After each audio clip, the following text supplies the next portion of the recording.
sounds so epic, doesn't it? Going live now. On the We're live. entire internet. All of it. The whole world can see us if they chose Oh to. god. That's nerve-wracking. Yeah. Actually, the view count went up to like 1 million. That'd be awesome. I don't know if the stream could handle that, because that's a lot of pressure on YouTube to deal with. That was awesome. Yes. Pressure. Sorry. Yes. Alright, we got a lot of games to look at. We do. Why is that, Stuart? Because why not? Fair point. Now we're doing all of the Star Trek games, with the caveat, of course, being there are many. We haven't played them all. It's not like a movie you can sit down, watch, be done. So there's a slight difference of knowledge. Because I don't know. To be fair, a lot of these gameplays are done on YouTube, so you can watch the entirety of it if you really wanted to. But sometimes it's like 4 or 5 hours. Yeah, and a couple of them are interactive games. I mean, you know, because a lot of this, you know, you can't really compare a game with awful graphics from 1987 versus a 2023 game. They're sort of impossible to compare directly. So in my head, it's fun factor, general enjoyment, story, script, like those things all come together. It's the general experience, which you can experience via watch, if you're not actually playing it. Yeah, and take the year they were made into account as well, as far as the graphics for them and such as well. So, Olivia Julius, $5. Oh. Bridge Commander is the best in my opinion. Second is Bridge Crew. Third is STO. End of list. Right. End of list. Done. I think you're missing a lot of really great ones in there, but that's okay. That's what this is here for. Yeah. I will start sharing. So I'll see you in a minute. Go for it. And I'll tell all 32 of you to hit that like button. Only half of you have, because we have 16 likes. I can do math. Half of 32 is 16. So hit that like button if you haven't already, and help us out. Super chats are important as well. Obviously, all the time during lives. If you can super chat, please do so. We really appreciate that. Plus, if you have some first-hand knowledge of these games and you don't really agree where we put it in the ranking, you by all means you can try to influence us to change it or move it up or down as you want. Anyway, so this will be a fun discussion for sure. Like I said, hit that like button, hit the join button down below. Look at your options to join the channel, become part of our Trekyards fleet if you so desire. A lot of cool things with that. Ranks, to get assigned a ship, you get to hang out in the Discord, a lot of cool stuff. So join us if you're able to.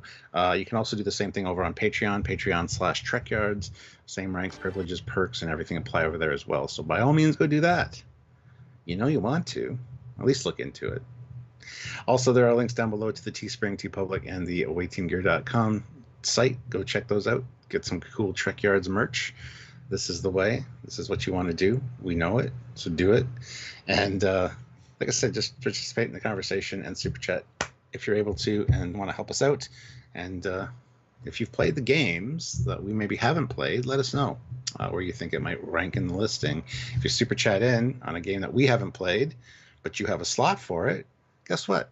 Put that on the slot instead of the non-applicable section. Which is new. Yeah.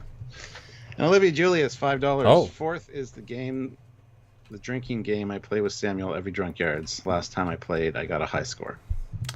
Yeah, I did feel it a bit more the next day. I'll be honest, the last one with Marie. That was a bit of a slower start to the next day. Nice. Yeah. You don't mind that one.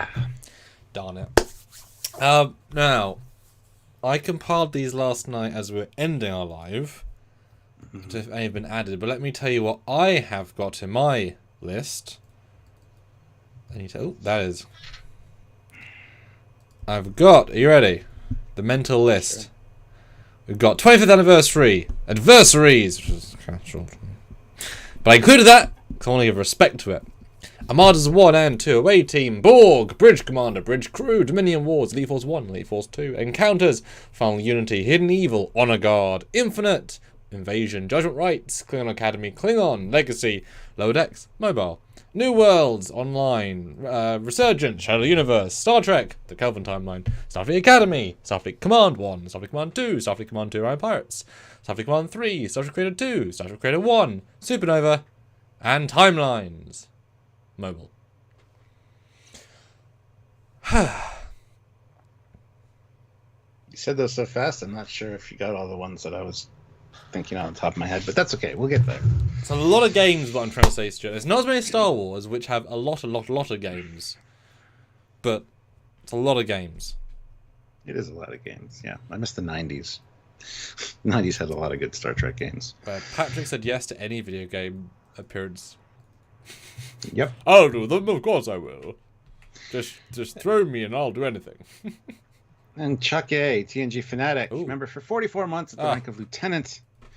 Hi, Stuart and Samuel. Hello. The Waddies said, "Where are the games? We want to go to Quarks. Alan Moraine, count to 4.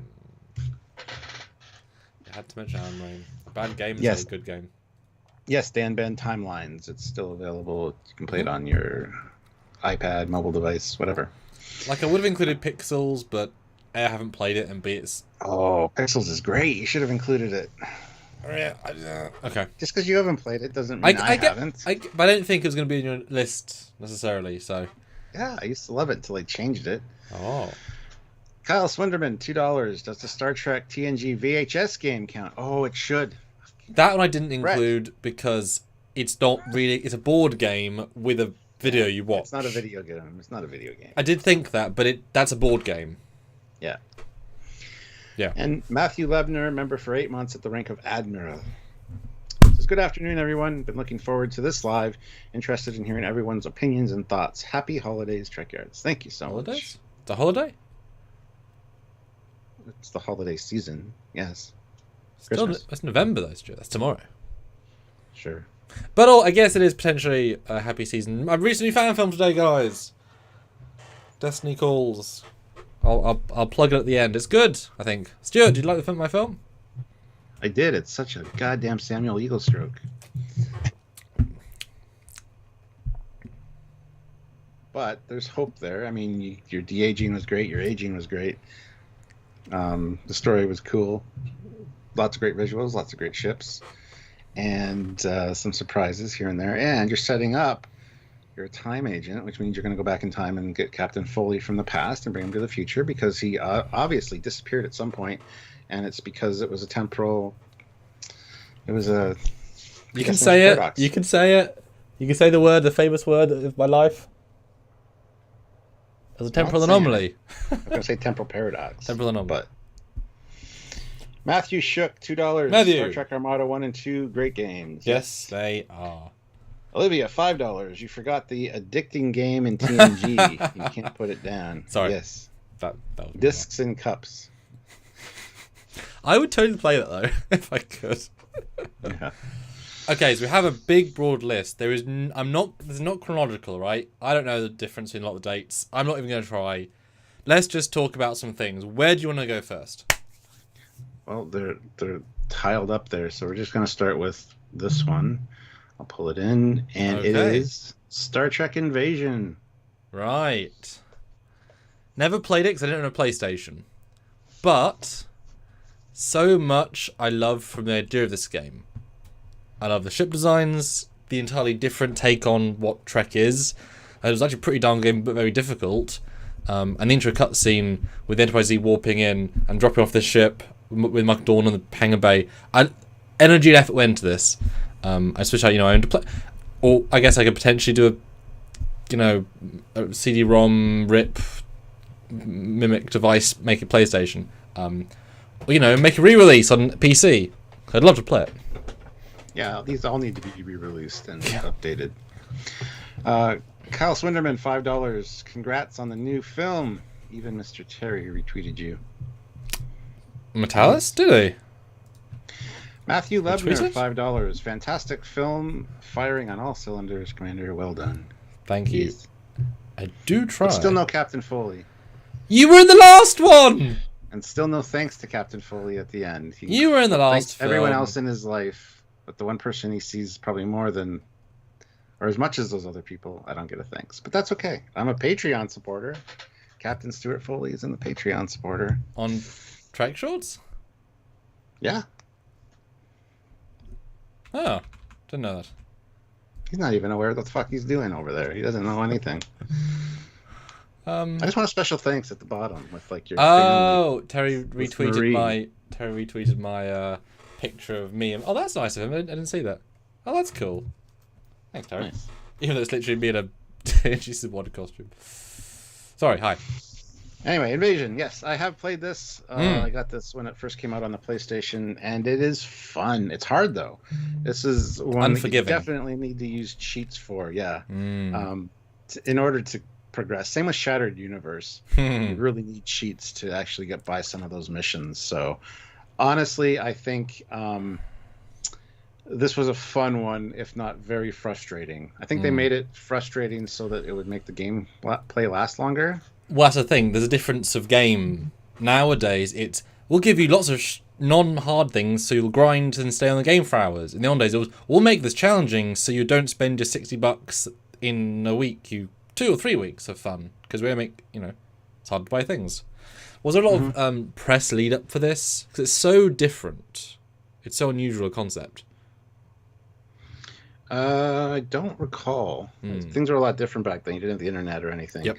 I do remember seeing it advertised in a magazine or two, but I think it was after I had it. Like, it was one of those things. Right. I don't know what the marketing was like for it, so couldn't answer that. Well, just for its pure cool power, I want to say B or a C because of its originality. And I really still want to get a proper hero version that Cara built at some point for a fan film. Because it'd be so weird to see in a film. Yeah. What do you think? I think it's great. The carrier is an awesome design. We've talked about it on Trekyards before. I think it's the Valkyrie. It is an interesting idea. Although fighters in Trek, as we've talked about as well, doesn't make a lot of sense. But yeah, it's okay. It's fun. The fighter designs are really neat in the game, and it's cool seeing new ships. So can't complain. That feels original. Yeah. Where are you gonna put it then, Stuart? Invasion. Let's see. I got to do that first. All right. Oh. Okay, I'm having issues with this goddamn thing. Hold on a second. Just let me do one thing real quick. Bum, bum. But like I say, I would love to get built at some point as a 3D model, and I just love the idea of being able to show visuals that people know from games in a fan film. It's not tremendously difficult. It just takes a bit of time and fan energy, but I just think it's so fun. Yeah. Okay, what the hell is going on, Brett? I can't move the image off the thing, off the board. I can. Please do then. All right. Do it in one swoop instead of 15. Well, I'm on a different screen. Well, I'm zoomed out, so it's... Okay, can you move the small tiles? Where are you going to put it, Stuart? Hold on, let me see.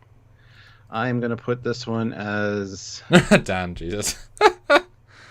Put it as a B tier, or a C tier, sorry, just because of the difficulty of it. Yep. And the impracticality of fighters in Star Trek, but still cool designs. So I'll jump on this sort of early 2000s bandwagon, and I'll throw out Shattered Universe, which you mentioned, because they feel of a similar-ish vein.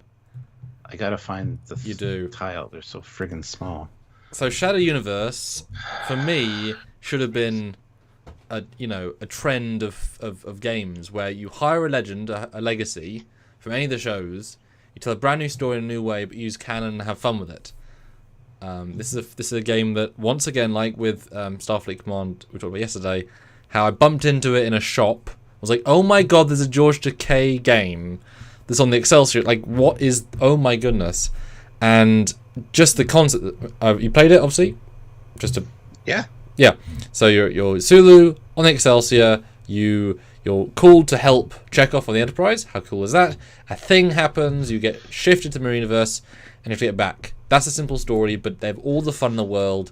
It is fighter combat, hence why I'm linking it in. But great use of scale. It is difficult, but not too difficult, or it was pretty difficult. But the story's excellent, the voice acting's excellent, and it really is the George Takei movie we never got, or George Takei series in a game. Really enjoy this one. Yeah, and you got Chekhov there as well. A lot of great ships in it too. A lot of ships pop up, and classic you ones, get very close to them in a Yeah. fighter. You have to destroy them. It's really satisfying. Again, very difficult in some spots. Some missions are practically impossible without cheat codes. I never cheated. I just failed a lot. Well, that's the story of your life. I'm just kidding. You prick. What? Yeah, I used cheat codes to get through that one because I wanted to see the whole story play out, and it was just there was difficulty level you couldn't get by. So, yeah, this one is, in my opinion, like a stellar game just for the fact that George Takei is back And Walter Koenig. Yeah. So lots to love about this, and actually, it's funny because I was just watching a video about this last week on YouTube, where they go through the different levels and try to defeat. It's a great watch. It's a really cinematic game because, like you say, the fact that I love scale. You get to fly around Excelsior and a refit and Birds of Prey. There's a lot of really great perspective, and they do explain why fighters make sense here. It's the mirror universe. They are kitted out to the nine. It actually works, and you have really different fighter levels where you can have, going in there, faster ones, more heavy shooter ones. You'll knock a bird of prey at some point. You become a bird of prey fighter. That's a lot of fun. You don't fight Tholians, but you fight loads of other famous TOS-ish races. There's a lot of variety in it. You're fighting Starfleet. Obviously you're fighting Starfleet because it's mirror universe. But no, it's really, really fun, and it is one of Walter's best performances because he actually gets to have more lines probably than all of TOS. I just wish they'd update the graphics. His character model and stuff is cool. But for the time. It's cool. For the time. Exactly. And we get to see a mirror universe Monster Maroon. Yeah. A lot to love here. So I think there's a lot of zeitgeist in this. This would be a joy to remaster and just take the art design. I want to throw this as an A because it's so creative and fun. I was going to say A, yeah. I don't think it deserves S tier just because, it's difficult. Yeah. It's got the legacy of getting them back, but it's also very difficult in spots. And it's hard to see the entire storyline if you can't get by a thing and you don't know the cheat codes or whatever. And back then you had to look up cheat codes in like magazines and stuff. So I have all my cheat codes like printed off somewhere, and actually they're in the game case because I'm gonna need them. I remember that, putting them in the game case. But I really like that game. I never finished it. I got about 3/4 of the way through. I'd killed the Doomsday Machine and stuff already, as you do. Really, really fun game. Next up, let's try to do these in order so it's easier for me to do this. Klingon. Right. Star Trek Klingon. I never played this. And again, a technicality, it is technically a video game, even though it is also technically an interactive movie that you press buttons. But it is a video game release at the time. It's just this is how video games were for a certain portion of time. Yeah, I never played this, unfortunately. And it looks like there's a lot of good video clips in it and stuff, and I missed out on it. So I don't know why, but yeah, this is one that I definitely haven't tried. Have you played it? I've watched it thoroughly because we never had it. This is of the era where you can't eBay it, you can't Amazon it. If it's not in your store, you're not going to find it. Obviously, once I was old enough, we could have eBayed it, but then our PCs were too new to play it. It's that level of time for my family. But I remember watching the full playthrough, and it is such a compelling story. So what it is basically just an interactive movie. You're on Enterprise D, and this is a holo game that you're playing where Martok, and this is reprisal of all the characters, taking you through the story of a young Klingon cadet, ensign, whatever, young rank, and you go up in the story about house assassinations and stuff, and all the famous Klingon actors return in new parts, like all of them. It's shockingly like, wow, you hired everybody, except maybe the Duras. There's a great Pakled bartender, but it's just really fun because they just get to play. And because they're using the Bird of Prey standing set from DS9, the production value is really good. And I think Frakes directed it as well. Probably. I think he actually did. So it's really authentic. And you put all these actors in great makeup as they did. You just shove them to White Westmore, all the costumes, all the production value is right there. I really enjoy this one, and I really wish there were more stories like this because this is like it's a real story in a video game. Mm-hmm. I'm gonna have to watch video on this one tonight. Yeah. So I'm going to be making a list of things I got to watch now on YouTube because I haven't played them. Yeah. So it's where really, would you rank it? Where would you rank it here? It not being a literal game, I mean, easily a B, just because it's such an enjoyable experience. And you do still play it, like you do still make choices. You can kill characters and then you lose. You know, there's still a lot of those choices. It's just via text. But yeah, I would happily say a strong B. Because it's such. Jonathan Frakes and. Well, it's just the production values. It feels like a genuine Klingon story, because they had all the sets and costumes and props literally on set. It's just there. Cool. Yeah, really enjoy it. And it's good to have Packard in it, because he actually plays a. And it's fun to see. There's a great scene where Gowron has to negotiate with a Packard, and he's not patient, but he is. It's very clever. It's very like weird right. So I appreciate it for that. Yeah. Cool. All right. Well, next up we got Star Trek Legacy. This is the reason that I got an Xbox 360. Damn. Because cool. This is the one game I wanted to play. I had no interest to get an Xbox, and at the time I was with my old girlfriend, and there was a giveaway at the bank. If you signed up for a new bank account, you got a free Xbox. So I'm like, sweet, I'll get a bank account there. Got an Xbox, and immediately went out and bought this game. And then since then, the Xbox 360 is like one of the best gaming consoles ever. So I got so many games for it. This one I also have for the PC, which I didn't play very much because my computer was kind of underpowered at the time, but I did get it at the same time. I bought them both, and I have seen a lot of the mods that can be done to the PC version. I enjoy the gameplay in this. It's not stellar, it's not great, but I enjoy the kind of the way that it's done, and the visuals are very nice. I like the ships being able to warp in system, warp away from a battle. You've got all of the legendary captains there from Archer all the way through. And the storyline with the Borg and the Vulcans, very interesting. So there's a lot going for this one. It had a few issues, I guess. But like I said, since then it's been modded heavily on PC, and there's like hundreds of ships you can play in it now. But the gameplay mechanics aren't super fantastic for a lot of people. But I rather enjoy the way that you can fly the ship around. So there you go. Fleetpaw throws in $5. Never fear, Fleetpaw is here. Those are some good ships, good shots. Looks so real, sexy as fuck. Yep. If it means my stuff or here. He means this, I think. Armada 1. Armada 2. Okay. Well, let's do it. What's another fourth? Oh yeah. Just doing a poll. Oh, okay. Yeah, and this one, the next one. This one I have such a mixed history with, because trailer came out, goddamn beautiful. At the time, the graphics were incredible. Easily the best looking Star Trek game to date, no question. All 5 captains, and it is Avery Brooks' last ever appearance as Cisco. He never did it again.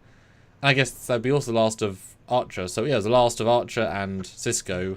But you don't see them. You only see their ships. That's the thing that bothered me. There were no cutscenes that weren't just ships. You were never going to achieve them really filmed, so that didn't matter for me. Like Kirk, you couldn't have Kirk because Kirk is playing a TOS Kirk, and then a Wrath Khan Kirk. But you have an animated computer-generated Kirk cutscene. You don't have to have a full motion video cutscenes.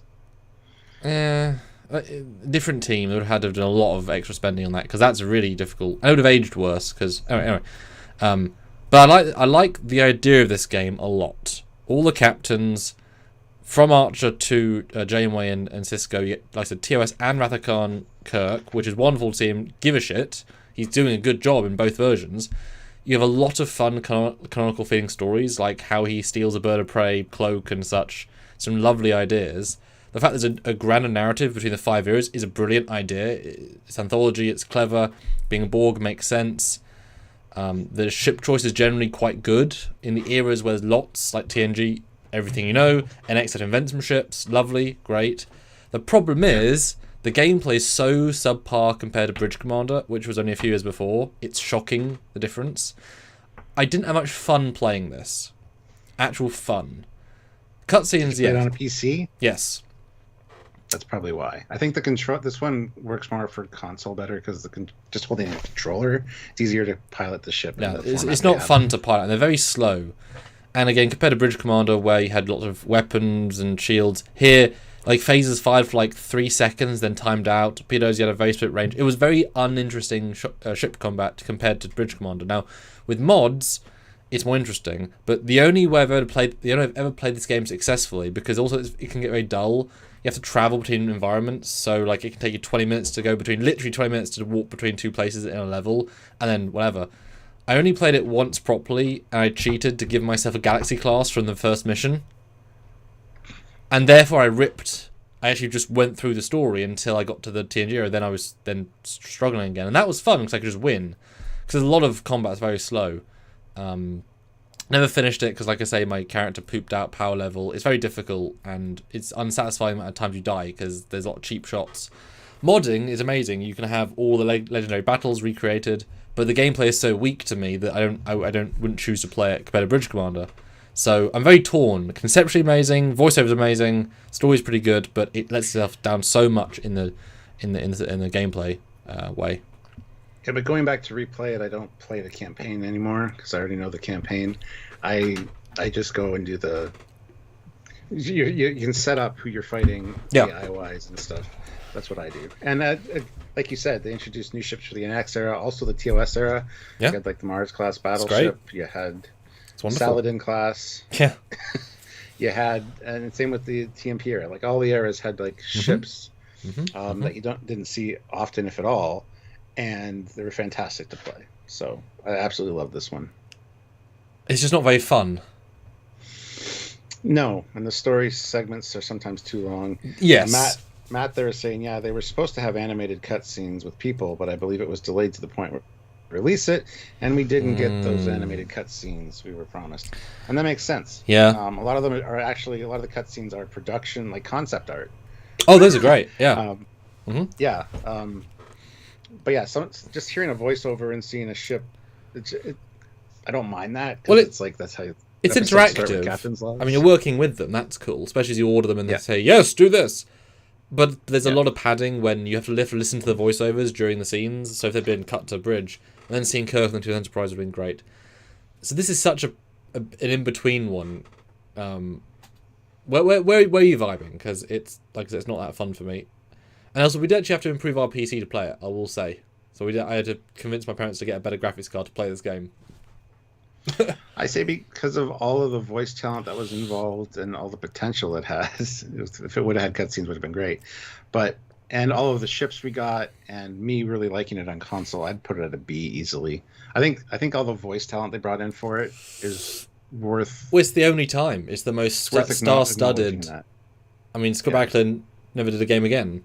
And this is the thing, they should have like just hire them and do a goddamn game. Yeah, I'll go with a B. Okay. Just because the legacy factor is so strong. And it was fun to be a Galaxy class and just kill legacy. Oh yeah. Yeah. And it was, and also I remember at the end of the game, because of course Janeway, Sisko, and Picard all exist in the same timeline. The last last episodes, you do have all three of them because why wouldn't you? So that's fun. Yeah. To fly around with all three. Okay. Okay. Cool. All right. Next up is Hidden Frontier. Nope. Hidden Frontier is a fan film series. Hidden Evil, Stuart. Hidden Evil. I'll briefly say my history of this game because it pisses me the hell off. But those screen caps look amazing. I'm really impressed. I bought this game at a garage sale, 2 Trek games on CD. So excited. I get home. And they weren't cheap, but they were cheaper. I get home, put in the PC, which at that point is, a shitty one I've been given. Hand me down PC from my parents. Put in. Start the install. The disc is broken. And that's my history of this game. Yeah, I never played this game. I mean, look, it's an Insurrection era thing in the Briar Patch. You get to interact. Oh, look, this looks amazing. How cool this looks. Unfortunately. And it's weird. It's a PC game. You can obviously play it, but it didn't work for me. Fleet Paw Swiftback, member for 43 months at the rank of Commander. My God. Computer, this is Commander Fleet Paw Swiftback. Oh. Initiate auto-destruct sequence. Authorization Swiftback. Sigma 440. Set it for 15 minutes. Mute voice warnings. Code 000. Destruct 0. Enable. Love it. You know what's funny about this? There's a full walkthrough on YouTube. It's 1 hour. That's probably just cutscenes and no gameplay. Walkthrough. Really? Mm-hmm. Well, that's disappointing. It looks so much like... Do you ever play that Farscape video game? The one game they had? No. It's actually pretty good.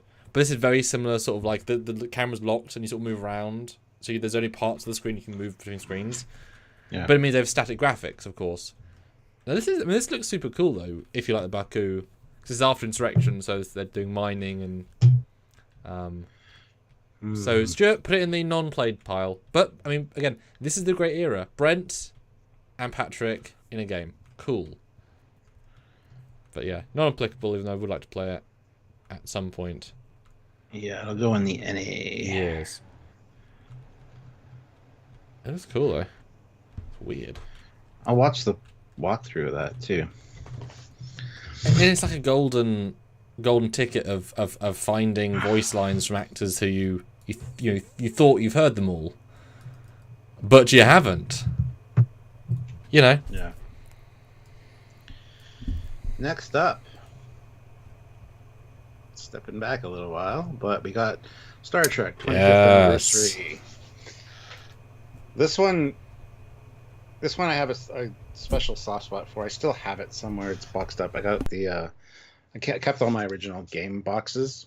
I have this one, but I have the special edition, which came with a bonus disc where you walk around the TOS bridge, which is awesome. And not these graphics, like much better graphics, because it was just the bridge on that disc. And I used to use that all the time. As for the game, I remember playing it and get super goddamn frustrated. I don't like puzzle solving, really, unless if I have to spend more than a half hour on something, I usually tend to give up. And the space battles were also quite frustrating. But seeing them, like you see the bridge there, you get the displays of the ship for damage. And I'm like, I love those displays. That's really cool. These ships should have that. I enjoyed playing it, but only really the space battles. The walk around stuff really frustrated me. Solving the puzzles also really frustrated me. I never finished the game. I couldn't tell you how far I got, but I used to keep going back and restarting it because of the intro of the TOS intro, but it's all pixelated. I loved watching it. It's so cool to see on a computer. That's why I missed Matt's wonderful comment. I didn't even know that Hidden Evil existed until 2 years ago when I asked him to build the Enterprise's warp core. And there's a shot where it separates, and we built that based on that. And it's like, look, Matt, it did. I was like, Matt, it's never ejected. I'm like, no, it has. Here's a clip. Like, what? So you can see the whole sequence. Sorry, I just saw that. So you guys are good, doing great. So our last day of the month. So let's get some super chat. Let's put your thoughts in. So how far this game do you think you got them? I have no idea. Okay. I don't know how you'd know how long in these sorts of games, because they feel like it could be like 20 hours, 10 hours, but if you're stuck on a level so long, the gameplay might end up being an hour for one level, but if you're doing it properly, it should be 6 or 7 minutes, you know? It's like, oh dear. I once watched a Final Unity gameplay where I remember that level taking all of the time, but they did it like 3 minutes. It's like, oh. Because they knew where the answers were. It's like, shit. You know what? You got the wrong LCARS overlay. You got the Star Wars one up. Oh my god. You should probably fix that. Galaxy far, far away. Well, in fact, no one else noticed it, so... Well, somebody did because they messaged me about it. Well, now they noticed it. There you go. Now we're at the calm. So this game, I love a funny story about. We did own this game. Dad actually owned it as part of his like, ooh, I bought a Star Trek thing, but he's not a gamer. Super excited to play it because it's got the voice cast I don't think of all of them, but certainly enough to be meaningful. And it was made a long time ago, so they all sounded closer. And it is a Star Trek story, right? But as you can see, they were able to change the bridge a bit and do more things and whatever. Loaded up. I played the first 30 minutes like 10 times. I couldn't get out the second room. Mm-hmm. I find puzzles like this can be excruciating because they are obviously so simple, but why would you click on that pipe to take off a pipe to find a key underneath that unlocks a second door? Why would I why, right? And I was like 10. So I've never played any of it except the first space battle with the Klingons. I played 10 times. Fucking blast. Really enjoyed that one space battle. And I remember restarting the game just to replay the one bit of the game I could play. Because as soon as I got to the gameplay of the planet, it was boring, so I couldn't do it. And there was no internet, no trailers, no cheats. Couldn't, you know. But it was great. The Finding Klingons I really like. It's an odd way of playing because in the game, as you know, I was telling the audience, it's as if you're looking straight forward and the ship moves on an axis. So because the other ship is so small, you have to line up, but they're also moving. So you kind of, it's really hard to keep in track. Yeah. But it's really satisfying. It's not necessarily super difficult. It's just a bit fiddly. But when you do good, it feels really rewarding. And it felt very canon too. So I had a lot of fun in the 12 or so minutes I played of active gameplay. Yeah. That's my experience exactly too. I'm going to go C, Stuart. Because I'm going to go C. C? Yep, which is still pretty high for a game I barely played, but I did enjoy it the heck out of those few minutes. I know it's a classic. No, I agree with the C. I'll slot it in there, that's for sure. Cool. And guys, these sorts of things, you can super chat it to be raised, because if we haven't played it fully, if you want to say, here's 10, make it a B, you know what? We'll trust you, because we love our Trekyards audience. We do. We do. Oh, it's me. Oh, you Yeah, next up is Final Unity. Okay, this one is a little bit different. This one, I managed to play 3 levels and then I couldn't work out a win. I was like 10. The patience level of failing time after time. So I played the first few missions a lot. I love the idea of this. And I don't know why they didn't make more of these. Maybe they didn't make much money. But to have the entire TNG cast in, I remember thinking, quite nice graphics. There's the bridge. There's the crew. They're all moving. They all sound good. They'd be alien planets. Like, I remember thinking, this is a really great idea for a video game series, yet only one. And look at that front cover. They are so proud to have the entire cast. You know, that is a very Trek cover. So I enjoyed the few minutes, but I also remember, like, early on, obviously the bit I played, just the way that you pull the gadgets into your, just you had to really think. I think I was 10. Each of those things are very specific things. Tricorder scanned certain things, medical certain things, and each puzzle revolved around different elements. If you didn't think 2 and 2 together, I can phaser that rock so it drops, I can tricorder it. Like, there's such a chain of logic that you really need to think. That 10-year-old me couldn't get past a certain point. It didn't make sense, and Dad didn't want to help because he was doing something else. Yeah. Fleet Power, though, $5. I'm a bad Trek fan because I only Trek game I played besides the mobile ones was the TNG one for the original Game Boy. All right. Yeah, I had the same game for the Sega Game Gear. Yes, Matt, for no reason. Yeah. So it was kind of like this one, but different. This one was great. I had this one. I remember, again, watching the opening cutscene multiple times.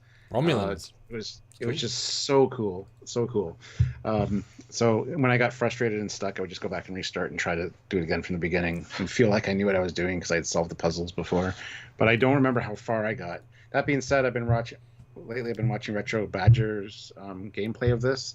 And each time he moves on, I'm like, oh yeah, I remember that. I remember being stuck in that level for a long time. I don't think I made it past it. And then he goes to the next one. It's like, oh, I did see that one too. So I don't know how far I got with this, but having all their voices was great. And honestly, the on-screen people that would show up, the animations like the Vulcan and stuff looked really good. A little bit wooden, but I mean, for the time, it was fantastic. 1995, I was 2 when it came out. 3. Yeah, and a lot of the missions are very Star Trek focused. Like, you got to go down, you got to Yep. scan a thing, put a thing on another sensor that's on the planet, have it analyze it, then go do a thing, come back to that room. There's a whole lot of like critical problem solving, which is difficult. It's super difficult because you can miss one thing and you can't progress. And you have to go all the way back to this one area, and you have to charge a certain thing to bring it with you. And if you don't bring it with you, or you don't charge it, then you get the end part and you put it in and it's not charged, and you got to go all the way back. So it's very frustrating, but at the same time, I think it was very ambitious and very much encapsulated what Star Trek TNG was. And well, it was not combat focused, from what I recall. I guess they just couldn't realize it, and also that game engine's like it's a point and click adventure, right? It doesn't really work to action very well. And you also got to select the right away team member to go talk to certain people, and it's weird because the levels are kind of big. So you have like four away teams. You select one person and click to where they have to go, and you watch them walk all the way down, get smaller and smaller, and everybody else is just standing there awkwardly, and then all of a sudden you're all at the same area. It's just kind of silly, and I wish you could have skipped that part of them walking, but you never could. So it always extended the gameplay. Well, yeah, exactly. Oh man! Now you guys are gonna have some thoughts on this, and this is one of those things where, if only the original game audio was in a high resolution, it's like that's the TNG cast. You could bring them back, just redo it in Unreal. It would not be difficult, I'm sure. Like, difficult, relatively speaking, right? Like you know. But the problem is they didn't record these things at high audio because they were cheap games, relatively speaking. Or the company that did, you know, Seikam Interactive, whatever, like whoever made this doesn't exist anymore. So whoever owns their original raw files probably ain't anywhere because they aren't on hard drives. They're on big discs. You know, this is so old. Like the original recording, even if they're in a nice studio or whatever. Yeah. What's the problem too? A lot of these companies like Interplay and stuff don't exist anymore. So getting the rights to be able to remake the game is damn near impossible. Yeah. Which is a shame. But well, Cosmo, I wish they would make more Trek point and click games if they were modern. Pretty cheap to make. I'd love to see, you know, make a whole series of them. Where would you rank this one then? I mean, I would probably put it at a B. For having the entire TNG cast, yes, but that's I'm going based on internet reaction. I know this is a classic, but it was didn't work for me. Like I said, it's encapsulated what TNG was, which is a lot of sometimes not exciting gameplay. It definitely had those scientific missions value to it. But that's also so rare in this lineup, right? Having again it felt authentic. So yeah, give it a B. Yeah, I'm happy with a B with that one. Yeah. But you guys can up or down based on super chats. Up to you. Oh, so you made this poll, did you, Stuart? You skipped it. I did not read the poll, which I wanted to read it, but you kept talking. And then I had to talk, and then I forgot about it. Which iconic game is your favorite? Bridge Commander, Elite Force 1, Armada 2, or Starfleet Command 1? Why do you... Starfleet Command 2 is better. I don't know why you keep saying because most people Command. played the first one. It was more ubiquitous. Okay. 2 was hard to find. Was it though? It's like more people play Armada 2 than Armada 1 just because it got further places, etc. Nah. There's reasons for all that stuff. Although it's not winning, so. Matt's like, I'm broke as a joke. I can't super chat. Otherwise, I would. I think he said it should have been an A tier, but we haven't played enough to validly judge that. Yeah. That's a high tier for a game I haven't played. Fleet Pod, $2. I've got nothing. Have some money instead. Sweet. That's not nothing at all then. All right. Next up is one of our personal favorites, both of us, and that is Star Trek Starship Creator. I guess it's me, isn't it? No, is it you? Wait. Well, this is Warp 2. Yeah, this is the second one. Oh, is this you or me? This is me, I guess. Yeah. Stuart, I'm jealous. Have fun. Okay, so explain what is first. One. We'll get to the first one at some point, but this is the second one because it was on the list next. Okay. I think Starship Creator is next, actually.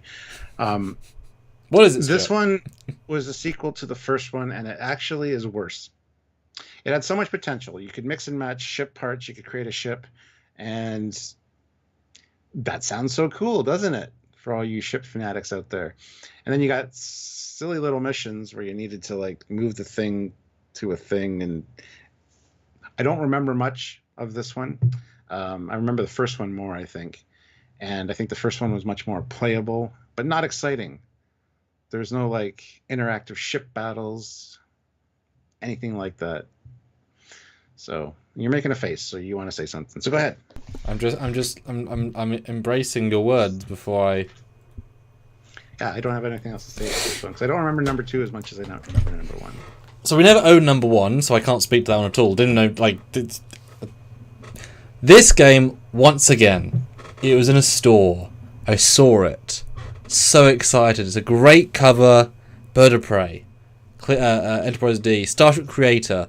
The package talks about how you can customize your own ship. You pull pieces from every other ship and you name it. You go on adventures. And there have been other games. So we knew Starfleet Command was good. We knew other ship games existed. Not a problem. I get home. I wait to install it. I start playing. But I wait for the game to begin. And then I send my ship on its first mission. And I stare at a screen. Yep. And a little dot... Yep. moves to a location, and I wait a weirdly long time, and a pop-up says you completed your mission. And that moment it dawned on me, there is nothing in this game whatsoever, and my little heart shrunk 5 sizes that day. It's a shite game. It's not a game. It's I don't understand it. Who's it made for? It's not a game. It's not a thing you can play. The customization is absolute trash. There's nothing interesting there. They didn't even like pay Rick to come and design like 50 new ship silhouettes. Like you could have done that and had new ships. But I'm sorry, taking the literal graphics of Excelsior engines and just putting them on the pylons of Enterprise D is not worth anything to me because they're mismatched. Like there's nothing interesting here. I don't understand how it's gone through licensing. It doesn't do anything. There's nothing there. It's. I don't understand. That says it's not a game. It's a simulator. It's not even a simulator. It's a text-based adventure without interesting text. I mean, the potential to create your own starship was so cool. I remember that, and I was hoping that number 2 would be better. Somehow, number 2 was worse than the first one. So, and it's amazing because just from this, I can tell that's a render of a DS9 model from a game, and then you got art from the DS9 tech mail. They're not even using the same art. They're using whatever they have, whatever CBS gave them as a ship top view. It's drawn or rendered, doesn't matter. It's just something. I mean, absolute F, Stuart. I mean, this is such a hard F. This is worse than Last Jedi, because it broke young me. It's I don't understand how I got through. Well, it's gonna get an F. Yeah. It's bad. It's horrible. Next up is Starship Creator, which is the first one, which I played more of. Okay, I'm gonna have to see how they're different. Like described. All right. It's you mix and match parts. You send it on its mission. You see the little dot do the thing, and then text. Ooh, you did your mission. Or you failed. You need to revamp your ship, or yes, I remember another mission. I remember failing because the ship's not powerful enough. I'm like, okay, great, thanks. Fleet Pod, $2. It had potential, but was massively shit. Samuel, yes. This one for me is we just talked about number 2. They're basically the same, but yet I seem to remember the second one being somehow worse than the first one. But they're both going to get an F. We thought it was going to get better. I'm guessing. And the fact that it didn't probably also disappointed you. And I'm looking. I mean, there's conceptually interesting. This one, at least number 1. Again, I'm googling it right now. Does have some sort of ship basic renders. They're absolutely trash. Like they're really really bad even for the. And remember, like Trek was being made at this point, so they had obviously higher end models, and I can't quite line this up. It's such a good idea. And even if they had to like invent. God damn it. Even if they had to invent new Trek ships to like be customizable, kind of what Stowe does, you could have that unlimited ship combination parts thing work. And yet. Yeah, Matt's like, honestly, the only good thing about Starship Creator games was the music, which I've since discovered was not written for the game. They pulled it from from stock royalty-free scores. I remember the music being quite good because there's so little to like that you don't remember it. Well, it's definitely going to go down to the F tier Good. there. I support this wholeheartedly. My hope in humanity has been improved. Just trash. Next. Hold on. Okay. Vamp for a second. I got to do a thing. Okay. So, guys, yeah, Super thoughts, comments, questions. Having a lot of fun here discussing the broad history. There's a lot of famous ones yet to come. 82 people. Where were you during our Star Wars ones? Because they were fun. More people have seen Star Wars. Guys, where were you there? Hi, Squadron Course. Surprisingly, we don't have any graphics for this one, which is friggin' weird. Oh, why is that? Hold on, I'm still doing a thing. Okay. And like I said at the start, a new fan film I released today has come out called Destiny Calls, a time travel romp with young me being de-aged with miracle of technology in a Season 1 TNG costume, which was kind of my excuse to get to wear that, but I de-aged myself to justify it, and other fun things happened. First Enterprise G in a fan film ever, so that's pretty special. And I also announced a new Doctor Who perk level today. Do go check out the Indiegogo because it's really cool and we really need the money because we're kind of bombing a bit. And funding and debt and that stuff. Hey. Well, next up is one of my favorites. Empires at War. Starfleet Command Volume 2, Empires at War. I played the hell out of this game, mainly because this was... Well, Starfleet Command, the first one, was basically a computer version of Starfleet Battles that me and my brother played all the time, the tabletop game. And we both played the hell out of this. We would play against each other all the time. It was fantastic. Had a good storyline as well. And a great intro scene of the Excelsior with the voiceover by George Takei. And, I was about saying Legacy's in it. So I got him. Good. Yeah. This is a far superior game to the first one, just improved graphics and just some gameplay mechanics are a little bit better and more like Starfleet Battles. So this was one that absolutely just stood out for me. Scottish Nightmare, Hidden Frontier is NA because neither one of us has played it. That's why NA is a whole new thing. If you want to vote with a super chat and rank it where you think it needs to be ranked, go right ahead. But right now it's NA because none of us have played it. No, but Starfleet Command Volume 2 was my favorite of them. A lot of people actually prefer Starfleet Command Orion Pirates, which is basically the exact same game engine but with added mechanics and added storyline. I never really played Orion Pirates until much later, and it's really good. It's the same kind of thing, but this is the one I had and spent the most time on, and it's the game, the starship mechanics. You got probes, you've got suicide shuttles, you've got mines, you've got a whole bunch of starship elements that I absolutely love. I love starship combat, so this was definitely one of my favorites. Definitely a good soft spot for me. So Squadron Course, $2. Was it hard to make yourself look younger? Well, we're not talking about that today. Yes, that'll be a fan film exclusive, but yes, it was hard. Squadron Course, $2. Starfleet Command 2 was amazing, especially Orion Pirates. Yes. So there you go. Have you played Starfleet Command Volume 2? Patrick says he missed a super chat. Not placing, so £6, or €6, thank you. Not placing a final Unity as S tier can be forgiven, but not placing it in A tier, then it's just unacceptable. So move it up. I'm willing to move it up, but for the difficulty of the problem solving in it, gameplay wise, it's just not super great when you get stuck. I mean, $4 more, round up to 10, and you got it. Or whatever the roundup was. There you go. Because Matt would be happy as well. This never saw this in the wild ever. Never neither the third one. I mean, it just wasn't. You just couldn't buy it. Never saw it on the shelves.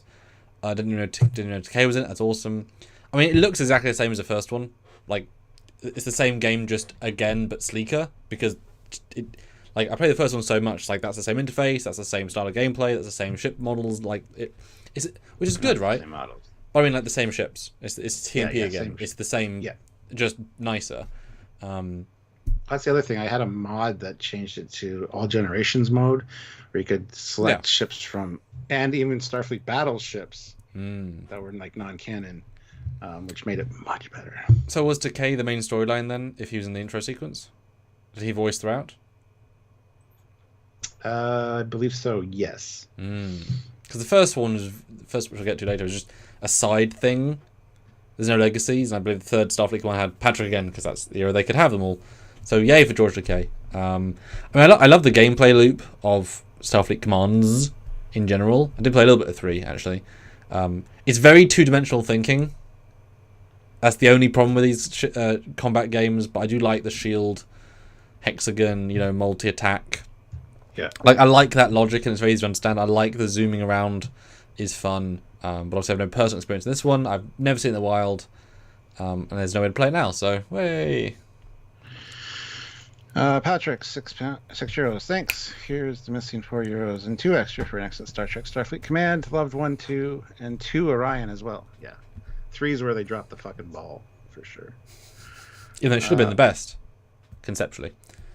Well, they just added TNG ships and then took away your 6 shields facings to put 4 instead, which is really stupid. PS Final Unity gets an up to A. Yep, I see that. I'm working on it. I've got a lot to do here because I'm organizing shit, so I apologize. The power of the super chat.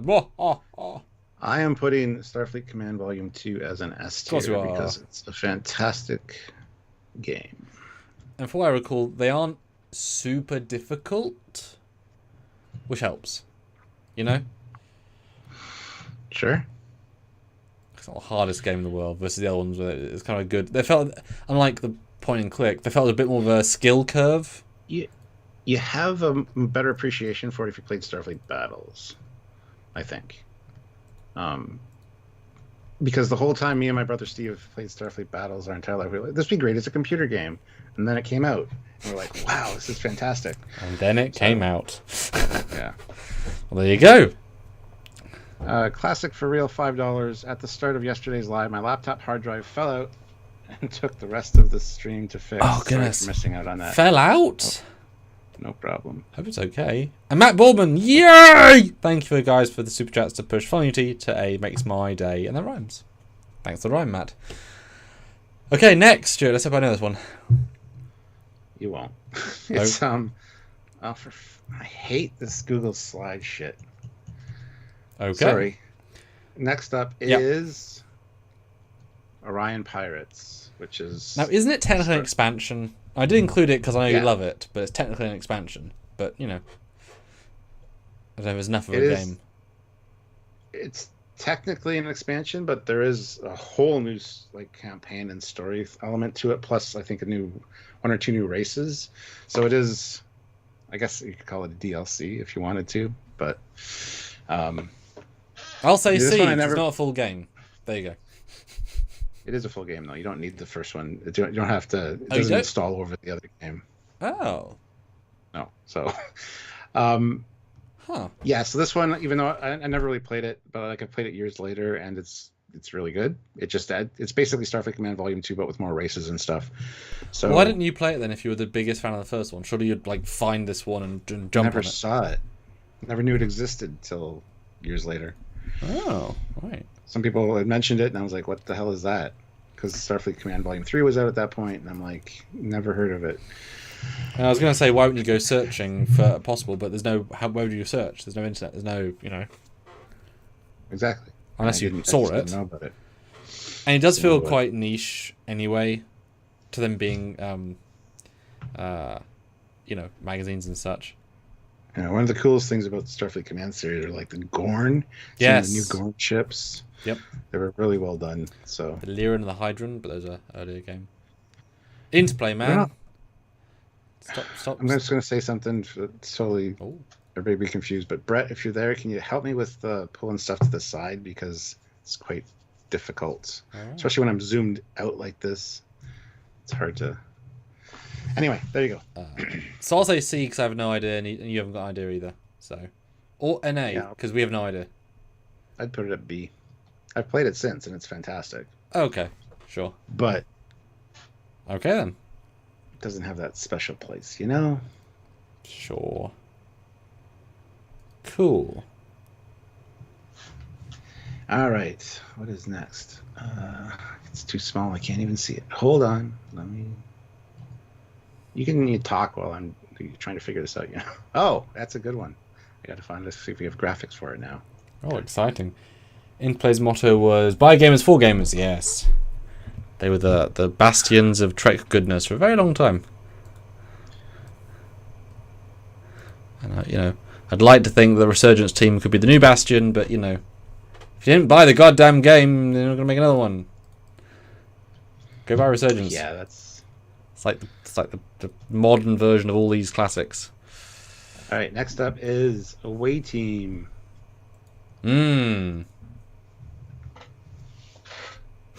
This one, it was the second game in the lot of broken discs.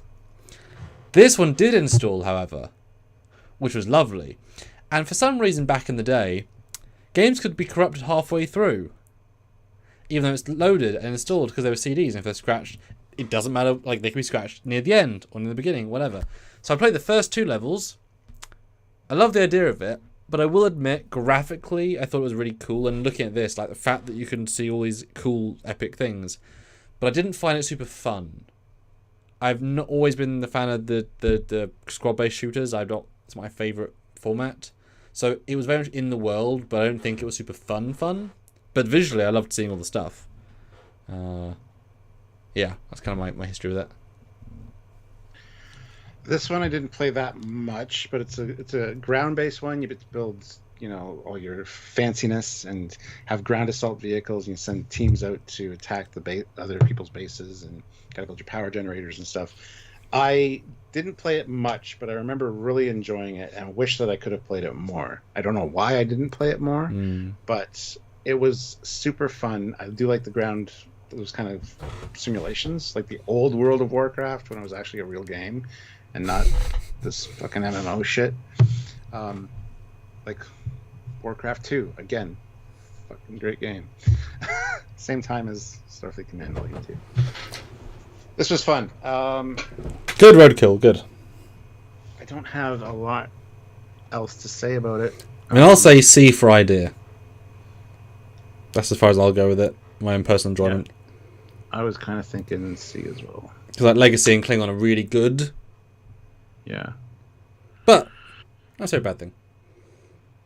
All right. Well, next up, Starfleet Command or Starfleet Armada 2. Why not 1 first? Because it's not next in the tile lineup, and I can't see the tiles. I'm just pulling them in as I can. Okay. Magic. Beautiful. Wonderful. Excellent. I wish they made more. 3, 4, 5, 6, 7, 8, 9. Really, really fun. I mean, it's just excellent. Good story beats. All the voice actors are back. Patrick and you got Denise Asila. Yes, Denise Crosby as Sela. Again, one of my favorites. These kind of building your bases and having your ships go. Like, I love that kind of gameplay. And being able to zoom in. You zoom in and it does this. The camera does a zoom. And you get right up to the ships. Yep. And see little work bees building things. Yeah, that was so fun, yeah. Yeah. See the space stations be like more evolutions of those. The only thing about this game is that it's really a sort of macro game, is that each level is not very big, or obviously not very big, but it's kind of broken strategy in that all you have to do is build the best ship in the Armada and then send them and you win. If you go up to eat, just build Sovereigns and you win. Build Negvars, you win. But there isn't, you end up playing it after you played it for a long time, you end up saying, even though I could win with 10 Sovereigns, I'll build all these different types of ships just to have fun, and then half of them get killed, because Defiance suffers. Why are the Defiance the weakest ship bar 1? I don't know. I always wondered that too. Because I loved sending 50 Defiance, but only having 1 return wasn't fun. But this game was a really, really good expansion of the first game. The first game was a very solid story, This is also a very solid story, but this one you had the 8472 species brought in as a faction with a full. It was one of the 6, the full set of ships, really, really fun, space stations, whatever. Klingon. I don't remember who the 6 were. Was it Klingon, Romulan Federation, Borg? Yeah, Borg. You play as a Borg, which was really fun. Yeah. Really fun. Was the cutest this one or the last one? The cutest was the first one, I think. It's the first one, Premonition. No, I think it's this one because they go off the mega particle. Yeah, because the title sequence is like a Borg ship coming in. It's Locutus, which is they clone Locutus so that Patrick has to be a good and a bad guy, which is wonderful. And Michael Dorn's in it, and J.J. Hertz is in it, but not playing Martok. I believe he's playing someone else. There's a carryover from the last. Oh, he's playing Martok. Martok's in that one. I've been recently replaying this one. Okay, well, there's another Klingon actor who plays not the character who plays in the show, because he's a good voice actor. And there is still continuity with the first game. The fact there's more ships and they're more interesting, more detailed. The modding was beautiful. Very difficult though, because it was a code-based game, which is all games. But like you had to go into text files and actually manually add each new thing.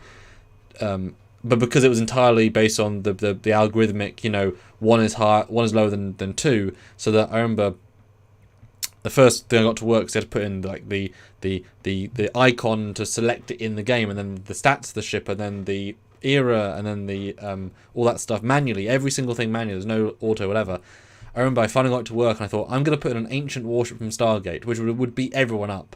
So I put its shields at like 30 million, and then they worked out a way of doing goes through shield weapons. So I did that, and I could up the fire rate. So all those things to make it feel very canon. So I remember I just made one, went in, told it to in peace mode, and then said, right, war mode, and it went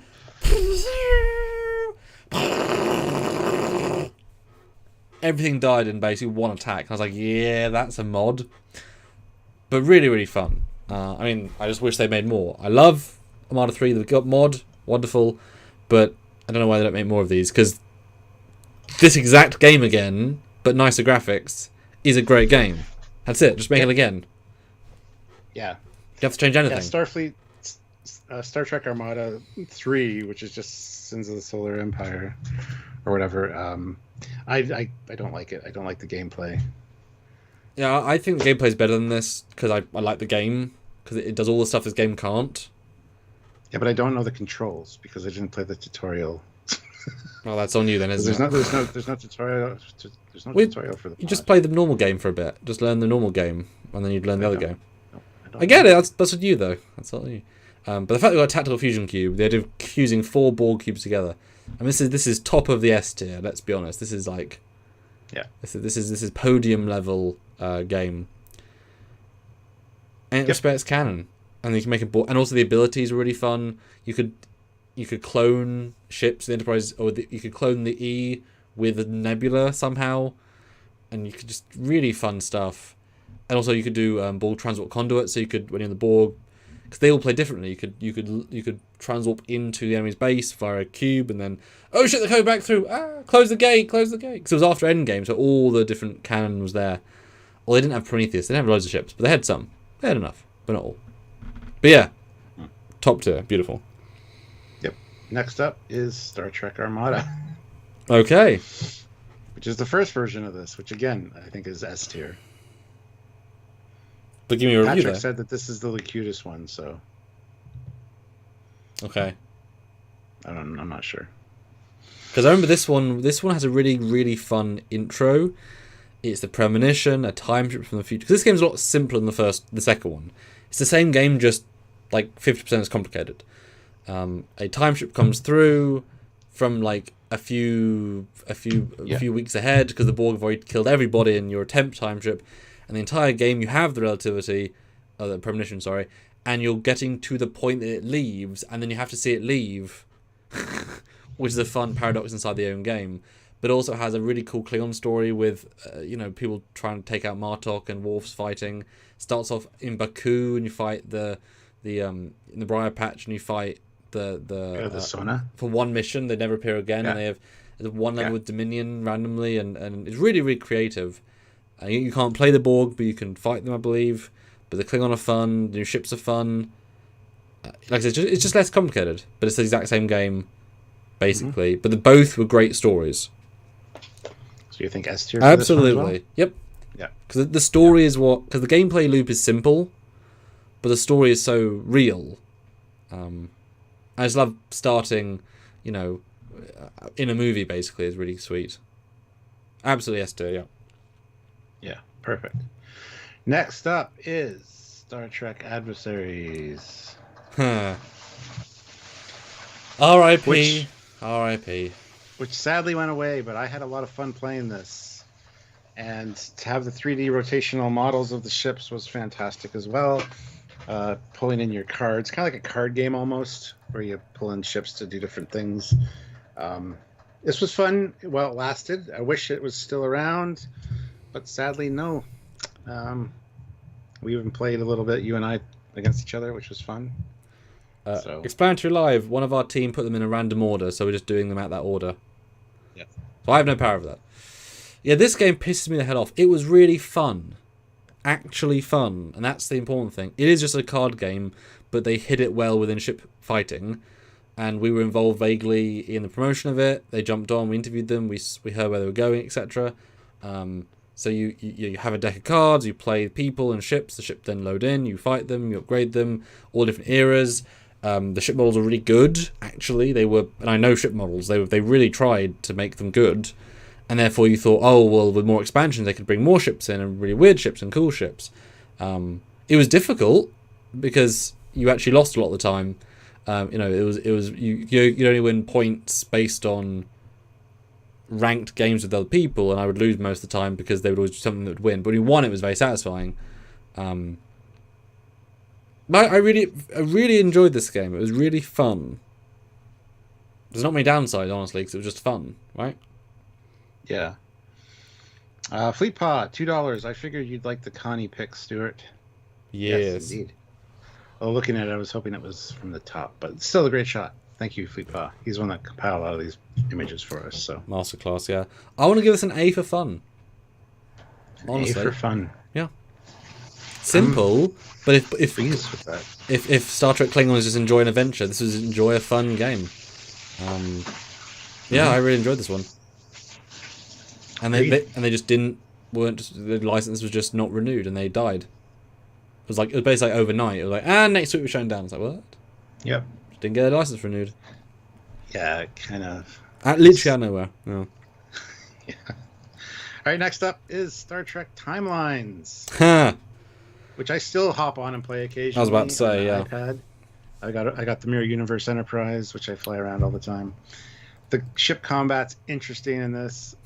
The artwork is fantastic for the characters, and there's some really great ideas. But some of the missions are so frustrating because you put in your command points or your security points or whatever, and then it kind of just picks a number, and you win or you lose.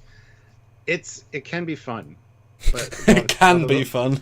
A lot of the missions you get stuck on and you can't get past them. So you go do another thing and you come back to that mission later and you don't have the right people for it or whatever. It's just it's frustrating. Yeah, this one was such an odd one because this came out during the desolate period of anything Trek. I think maybe, and I say that with Discovery, of course, it still was like meh. Visually, it's cool. It's a good idea. I like the art. They put a lot of time into it, a lot of effort into it. But it's sort of a game in that the missions are just kind of you press some buttons and it does a thing, kind of without you. The ship combat is very simple, but there is a logic to it. I don't know if it's really that fun, though, but it's visually quite interesting. It's boring after a while, though. Yeah. It's definitely a grindy sort of project. That's why I put it down, and then I go revisit it later. Yeah. And it's like, oh, this is exciting for another couple hours. Well, I've never uninstalled it. I always re-get it when I swap phones, because I'm like, you know what? It had a certain fun of it. And there's also an option where you can select your ship to go on a certain length of mission. Yeah. And it kind of runs it automatically. Yep. And it's like it takes 2 hours in real time or something. That's one of the last things I did with it, and I thought that was really fun as well, to see what's going on and learn about you see what the mission is and how whether you won or whether you failed, and there's little descriptions. It's It's interesting, but it does get boring very quickly. Oh god, I forgot But Wrath of Gems. Oh god, do you remember the Wrath of Gems? Oh yeah, I remember Wrath of Gems. Oh god, I think it's dead though because it's not letting me load in the server. Yeah. Forgot they existed. This one also has 3D rotational models of the ships, which are very fun to see and to play around with. And the ship combat's quite interesting because you see them like you can activate your special features automatically. You can have it set to do automatic, or you can do it on your own. And you just each phaser hit or each ship hit gets a certain amount of points. It's kind of fun. Yeah, it's very creative, and they keep updating it with new characters and new, really fantastic art. Like the character artwork is spot on. But it's definitely of the ilk where we're going to make a basic game that's hard, that takes long to do things. If you pay us, we can really make it really fun. Like we can keep adding stuff, make it really, really fun. So you got it. Already had it. I mean, it's great idea for one, and I played it more than I probably wanted to. But I think it's probably it's you can tell it's not really a Trek game made for Trekkies. It's a Trek game made for market. Yeah, because an app game, unfortunately. Because we're out of the era. Because all these other games are you pay the money, you buy a game, you play the game, it's fun. This is now a modern generation game. It's like, well, that's kind of the story. I mean, C, because I did have some fun playing it, and visually it's nice. They put everything into that. Yeah, no, like there's a lot going for it, and they keep updating it still. So, yeah, I'm very happy to throw that in at this C. Yeah. And they got some great ads for it. The marketing's good for it. You got Q, who shows up and does voiceovers occasionally for different game elements. And all right. Next up is Klingon Honor Guard. I love to walk through this. I didn't know this existed until I saw a playthrough. It's like, where was this game in the shops? It wasn't. Look cool though. Full Klingon game. That looks great. I've never played it. Never seen it. Never seen the gameplay of it. I've seen the box art. I've seen the box art before, but I've never. It's just a Klingon first-person action game. How cool is that? It is cool. But it's no Elite Force. So where do you want to rank it? Put it an A? An A? What? I haven't played it. You haven't played it. Sorry. An A. NA. NA. Yes, put it in A. Sorry, I was like, what the fuck are you on about? Put it A. Sorry, I was really confused. I just didn't have the marketing, didn't get around much. I don't know. Just didn't migrate. Did you play this game, guys? I'd love to know if you played it or not. Yeah, and if you want to rank it, super chat in. We'll throw it in whatever rank you think it's worth. Yeah, for sure. For sure. Next up is Star Trek Infinite, which I only just started playing. Brand new. The brandest of newest game, which I did pay for. You got it for free. I paid for it. Yeah. What do you think, Stuart? It's trying to be Armada, but it's not anywhere near as good as Armada. Okay. The graphics are good. Mm. I wish you could build like you could with Armada, and I'm sure you can at some point, but I'm limited right now to Mirandas and Oberth class ships being built, and it's just kind of shitty. I got a special Cerritos, which is a way of doing missions, and basically you send the ship to a sector, and you can zoom in on the sector, you can see the system, you can see the planets. It's kind of boring. It's visually nice. You got a nice map of the. There's a lot of reading though. There's a lot of text. So you gotta plow through. And I'm not a huge fan of reading when I'm playing a game. I like to skip things, skip, and just go. So.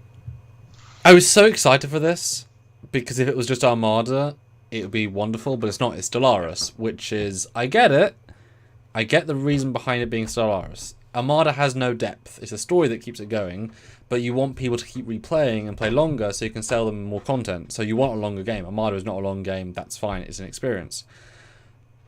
This game is about tech trees, decisions, empire building.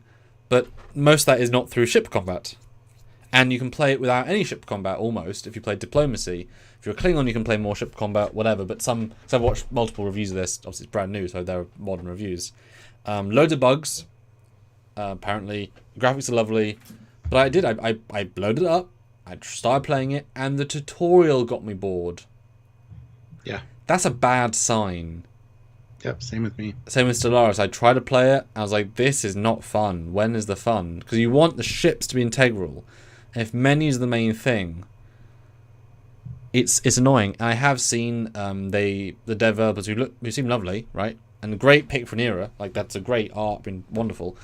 They posted their, like, what 3D models are in the game in these wonderful graphs. And it's like, oh, is that it for the Starfleet ships? There's like 10 ships. Is that it? Really? Oh, okay. That's not a lot to unlock and play. Because you'd think you'd want all of them and they'll have different roles. But it's not about the ships. It's about everything else. That said, the one of the reviews I watched was very praising of the fact that if you do put in 20, 30, 40 hours, and there is a campaign, right? But you can go off on paths. So you can take historical events because it goes from like early TNG onwards. You can take a historical event and choose a different path, and then that then feeds you down different things. You can not rescue the ship and then do this instead. You could have Picard killed by the Borg, right? There are things you can do that will create... So that the role-playing aspect of it becomes very fun, potentially. But, yeah, it did not grab me, and I have so little time in my life. I make films, I work with you, I do things with other people. I am such in debt for my own films. I can't afford to spend 30 hours ever on anything, let alone this. I just want Armada again. Another better looking Armada. Yeah? That's why Armada, I think, is superior, because it gets you going right away into the action. So, and the Fearhawk says, dude, Stellaris gameplay is awesome. It needs time to kick in. Like you just said, we don't necessarily have the time. So, and it's such an easy formula to win on, Yeah, I want to put this as a D for me, honestly. Oh, I see. I was because you can tell the effort's gone in way more than some of the other games. Okay. I'll say C just because it's a real game and it looks nice, and I've seen the reviews are quite positive in general. Yeah. Yeah. Okay. And if you like Stellaris, this is probably an A. Right? If you like this sort of game, this is probably right up there. Yeah. Just as not actually our gameplay style. Moving on, We've got Star Trek Judgment Rites. I was always confused that this isn't 25th anniversary because it looks the same. But it isn't? It is. It isn't. It isn't. Okay. Looks exactly the same. It does look the same. This one I played more than the 25th anniversary one. Right. I think the 25th anniversary one, did it come after this one? I don't even remember now. Because it's the exact same bridge. Yeah. Same assets. Yeah. This one I played more, though. I got further in this one, I think, than the 25th anniversary. If I recall correctly. I don't know. That was quite a long time ago, so... again, this is the one that I used to watch the intro for multiple times and start the mission over again. It's the same kind of gameplay and stuff, so... Yeah. Did you ever play it? I didn't know it existed. I mean, I knew the name, but Dad didn't own it, so we never played it. Yeah. Wait, or did I? Oh wait, no, wait, no, hold on. I recognise this shot. Oh, maybe I did. 6-hour playthrough. Yeah, but Judgment Rites was the sequel, I guess, to the 25th anniversary one. Oh no, I did play this one. I remember the first moment with the Connies coming out of a time vortex and... Yes. Oh, I did. Yeah, this one was... Yeah, because I actually played... I think I like this one more, actually, because I think it was more combat. Yes. That's why I think I got further in it. Yeah, exactly. Wow, that changed. That swapped around for me. Oh, motherfucker. Yeah, there we go. I found it 8 minutes in. I couldn't get past this room. Literally. Yeah. Yep, I got 8 minutes into the game and never got past it. Fun stuff. Should we rank it as the same as 25th anniversary? Yeah. Yeah, I think so too. Is it actually the voice of the memory unit will not accept my the fact they all came back for it, so nice. Just the frustration of it makes it a C. Oh, and so the entire cast. That's wonderful. Wonderful. Yeah. Okay, next. Lovely. Next is, I guess we're gonna go with New Worlds. Okay. I can which jump to on that me seemed very similar to Away Team. one. Oh, okay. Same kind of premise as far as building your bases and things like that. I have thoughts on this. Okay, go for it. So this is another one I found in a shop, but in a collector's box. And by collector's box, I mean at the time you got them in actual boxes. And in the box was a CD and manuals, and this was a proper box. And I think I have the box still in a box. Love the idea of this story. From what I can recall, it's Romulans versus Federation and Klingons. A planet is created out of nowhere, and every faction is independently trying to get the planet, the resources, the magic of the planet. And you can play all the factions, and they all have different endings, good and bad. And so I've loved watching many times over the years the Klingon ending, where glory to, and the Romans, it's fun. I think the Romans make a planet, I believe, at the start. The CG is pretty good for the intros. As a game, it's really interesting because it isn't people, it's vehicles. So it has a larger scale to it where you can traverse, as these screen caps show, you can traverse wrecks, buildings, and the planet's alive, as I recall. We have tanks. Like it's a very different sort of game, I think, to Away Team, because also you can move a lot faster. Really fun story, a lot of effort went into it, but it never grabbed me in a way because the designs are so non-Trekian. Tanks aren't very Star Trek. So already you have that problem of, okay. So I didn't quite connect to it on an emotional level, but the bits that were very Trekky were very Trekky. But then there were lots of bits that weren't very Trekky. But I had fun playing it, I remember dying a lot. Because I remember, and the screen caps really help, I remember, I think like level 6 or 7, there's a bit where I'm minding my business, and saves, and if you don't save, whatever, this is old style gaming. The natives of the planet, I guess, they came in, they wiped out my entire force, and I hadn't saved for too long. I was like, I really don't want to replay 6 or 7 hours. Yeah. So I just never played it again. So it was a rage quit. I was like, yeah, save a lot during these games. That's the point. So I never finished it myself, but I've watched finishings. I've always wanted to finish it. And Thirst Contact says, more polls, please. Yeah. You want to end up this poll? Absolutely. Okay, 81 votes. Which iconic game is your favourite? And it stayed damn consistent the entire time. Bridge Commander wins at 48%, which is a pretty strong lead to Elite Force 1 at 27%. Armada 2, it's a best of the best, isn't it? So it's shocking, but preference. Armada 2 at 16%, or Starfleet Command at 1%. Starfleet Command 1 at 9%. Sorry. Interesting. Let me throw out another poll as was requested. While he's doing that, 93 of you watching, 73 likes, guys. I'd like to get to 100 likes, so if you haven't hit the like button yet, please do so. We're probably going to miss a game or two here. I don't think we have Birth of the Federation. Like, as we're talking, I know there's certain games on it that might be missing from our list, so I apologize. But, yeah, we'll try to cover most of them. I mean, I had 36 on my list, Stuart. I mean, it was a pretty good subset. But as people are talking in the comment section, I'm like, oh yeah, Birth of the Federation, forgot about that one. I had that for the Wii and hated it. It's just, yeah. So my gut for this is between B and a C, because it is a good story with a good idea, and it's trying to do something new and different. You want to stick it between? No, I'll go C, but a high C, because Klingon's way cooler. I was thinking C as well, yeah. High C. But that's where you guys can negotiate. I think a high C. So the new poll is, which do you prefer, Elite Force 1 or Elite Force 2? Oh, that's very good. They're very different. All right. Next game we're talking about is Lower Decks TBD. Which is a great name. So this is a mobile game. I played it for 5 minutes and hated it, so I deleted it. I played it for several weeks and really enjoyed it. Here it is. I really enjoy this game. I need to update. It is a silly game, but of course it's very low Dexian. The basic game is you are on the Cerritos, things happen. I played it last year a lot.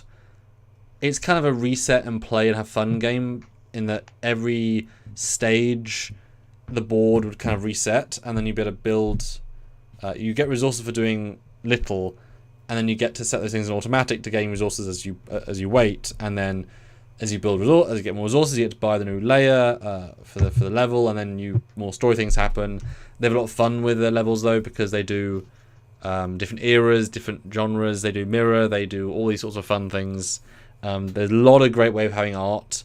I remember I sent this game's version, because it's very faithful, this game's version of the TOS and TNG and Wrath of Khan art to the person to ours. I was like, hey, look, they did them finally too. Wow, okay. So I haven't played in 25 weeks and 2 days, but I was able to collect 399.4 million points. I'm going to double it by watching an ad, because you can watch ads to do things in it. And it was a fun story. I enjoyed when I played it. I would do it before I went to bed. I would keep it going, and it felt enough progression to kind of enjoy it. One of my more favourite mobile games they played. So where would you rank it? Well, it's a mobile game, isn't it, though? Which is the problem. Yep. I mean, between a C and a B, you know. So C just because, again, compared to Legacy, there's no one else famous in it. But I did also hear the voices of the actors, so it's good in that way. It's funny, I saw a Doctor Who game that came out that was basically the exact same game. I guess this was a style for a bit. I was like, yeah, I've got enough of these. But yeah, happy for a C, because I did enjoy it. Because look, you get to have these levels and layers you go up, and there's the Klingon, where Worf gets stabbed. That resets between Klingon, Classic, and Modern. Yeah, because currently I have Discovery Klingons. But it changes. And there's JJ stuff too, and there's Borg, and there's Type 9s, and you unlock characters. And because you actually know the show, they have there's enough characters in Lower Decks to actually unlock who you know. So that's actually satisfying by itself. There's a cut. Oh god, yeah. So it's a TNG season 1 Evil Chamber. Nice. Lot of. I mean, it's fun. It's small, but it's fun. And also, there's always a way of playing 2 missions, because you could play an event. I've changed it quite a lot. Yeah, there you go. So this is the current event. It's TOS, and there you go. There's animated Lower Decks Uhura, and nice. And that's just fun by itself to see what they would do with that. Cool. Yeah. All right, next on the chopping block. Oh wow, yeah. Look, there's the TOS bridge and Lower Decks. Oh, nice. Yeah, I haven't seen TOS before. That's new. Sweet. Next on the chopping block is STO, Star Trek Online. Wow, that's a big. It's going to be an S tier, isn't it? I mean, we don't even have to talk about some of these, because we're winding down the time too. Well, I mean, whichever. If you guys want to keep chatting, we need some more. So yeah, I mean, Star Trek Online. It's the only one that's still going. They put the most effort in. They've managed it, and I remember in the middle they're like, oh, we're better getting 1 season every once in a while, and then they're just knocking out the park with new expansions that are big, and they have legacy people back in all the time. Every expansion is a good idea and good creatives, and the models are getting better and better, and they got Tobias Richter on to do high-end models, and they're doing interiors. I mean, I remember when first person became a feature. So I'd play it like every 2 or 3 years when a brand new big thing came out, but it's so updatable now when they realize that they have a game of basic just keeps buying ships. They keep making new ships and updates of ships and remastering ships, and it's just, at this point, it's the biggest game you'll ever find for Trek. Because if you played this as a newcomer, with all because lighting improvement, which changed the entire game feel. Because it's a very, very, very old game engine. Like, it doesn't look good, but they keep making it look better. It was the last game Nimoy was ever in before he died. He voiced it, so he's in the tutorial. Zachary Quinto, when they thought 09 was a big thing, gonna be, and then he's in it. Wait, Quinto's in it as a hologram in the first mission I played many times. They've got Walter Koenig, they've got half the DS9 cast, they got Kate Mulgrew, who doesn't do Trek really, so very good for her to be in it. It is fun. It's Starfleet Command Volume 2, but as a ship combat, right? It's just enhanced that. It's very similar, but more advanced. And they put the Protostar in, and they do custom things. Yeah, there's a lot of effort in this, so yes. It's not my favourite, because it's just so big, but, yeah, for sure. For sure it's S. All right, next up is Star Trek Resurgence. Huh. What a weird order of these things. I should get to some super chats. You should. Do this. Fleet Paw, $5. I have a love-hate relationship with timelines. I spent too much money on this game, like probably $1,000 plus after I quit smoking. It was okay though. Oh. Right. But it was okay. Oh dear. Kyle Swinderman, $5. STO is S tier by far. And Cap, you got to catch up on missions with me eventually. Oh god, that'll take forever, man. Yeah, it's at the point where the idea of restarting it is such like, oh god. Yeah. Oh.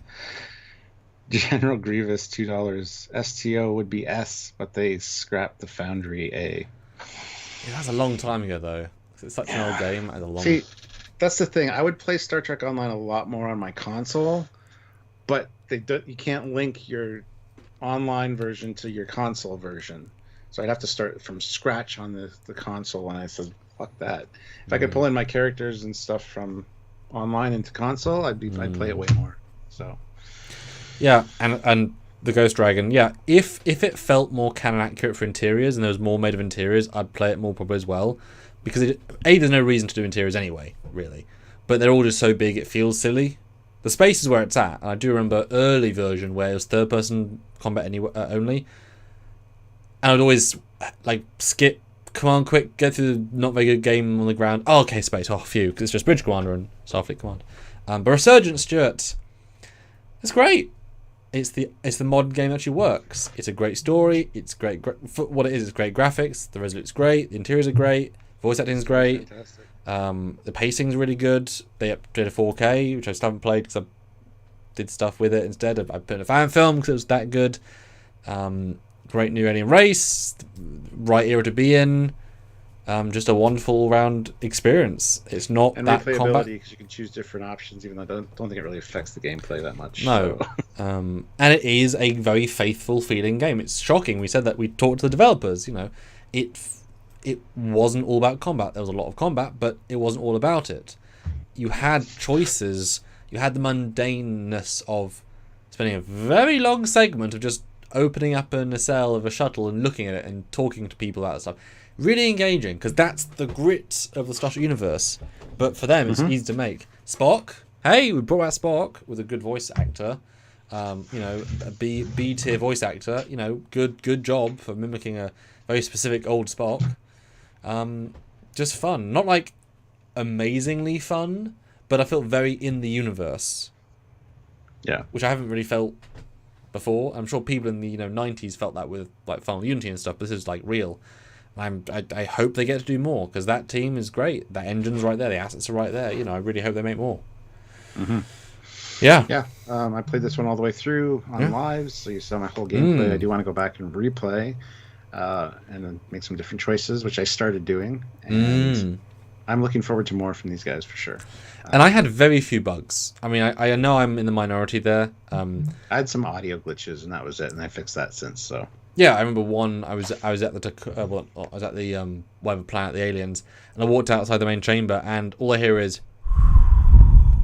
It was just the water of the fountain. There was no birds. There was nothing. But the waters had the echo, so it sounded like a giant empty space with water. I'm like, what is going on in this place? It's weird. And then suddenly the birds kick in, and the ambience kicks in, and the background noise. Oh, that's what it's meant to sound like, not this eerie, silent creepiness. Stuart, I want to give this an S because of what it attempts to do. It's not perfect, but compared to the old games, I mean, I want to give it an S. I agree. It's got a lot of potential for more, and I still got to buy the physical copy of it. But I will be doing that for sure. I'll support these guys. When it comes out on PC, which it will at some point, I'll buy a physical just to have it. Even though I've already got it, I will do it. Yeah. Just because. Sergeant Roadkill, £5. One of the reasons Resurgence hasn't had so many sales is that it's on an annoying format on PC. Epic Store is trash. Yeah, but they got an exclusive, therefore they got money for that, and they got something. It helped them get made. But there'll be exclusivity will run out. It'll be on Steam. They'll get a huge uptick in sales. I hope they do more. And I will admit, the reason I put the Star Trek 5 shuttle in my last film is a little nod to Resurgence. So, because that's the shuttle using it. Next up, Star Trek 2009. All right, I'm gonna start. That's a buggy game. I love this game. Okay. I played it on PlayStation. or was it Xbox 360? Play- Regardless, No. I thought you played on PlayStation.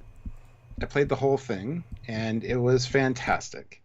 Yes, the AI is a little glitchy in spots, but it makes 2009 and the Kelvinverse feel more real. You get to see more of the ship. You get to see an actual engineering room on the Enterprise. You got reimagined Gorn. All the voice actors are back. Chris Pine and Zachary Quinto. I enjoyed the hell out of this game, which surprised me because I wasn't a huge fan of the Kelvinverse.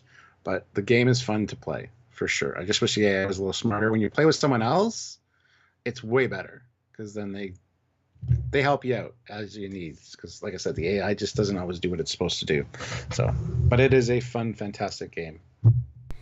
Yeah, I didn't play it. Just I think at principle, because JJ, I still never bought the JJ movies on principle alone as physical copies.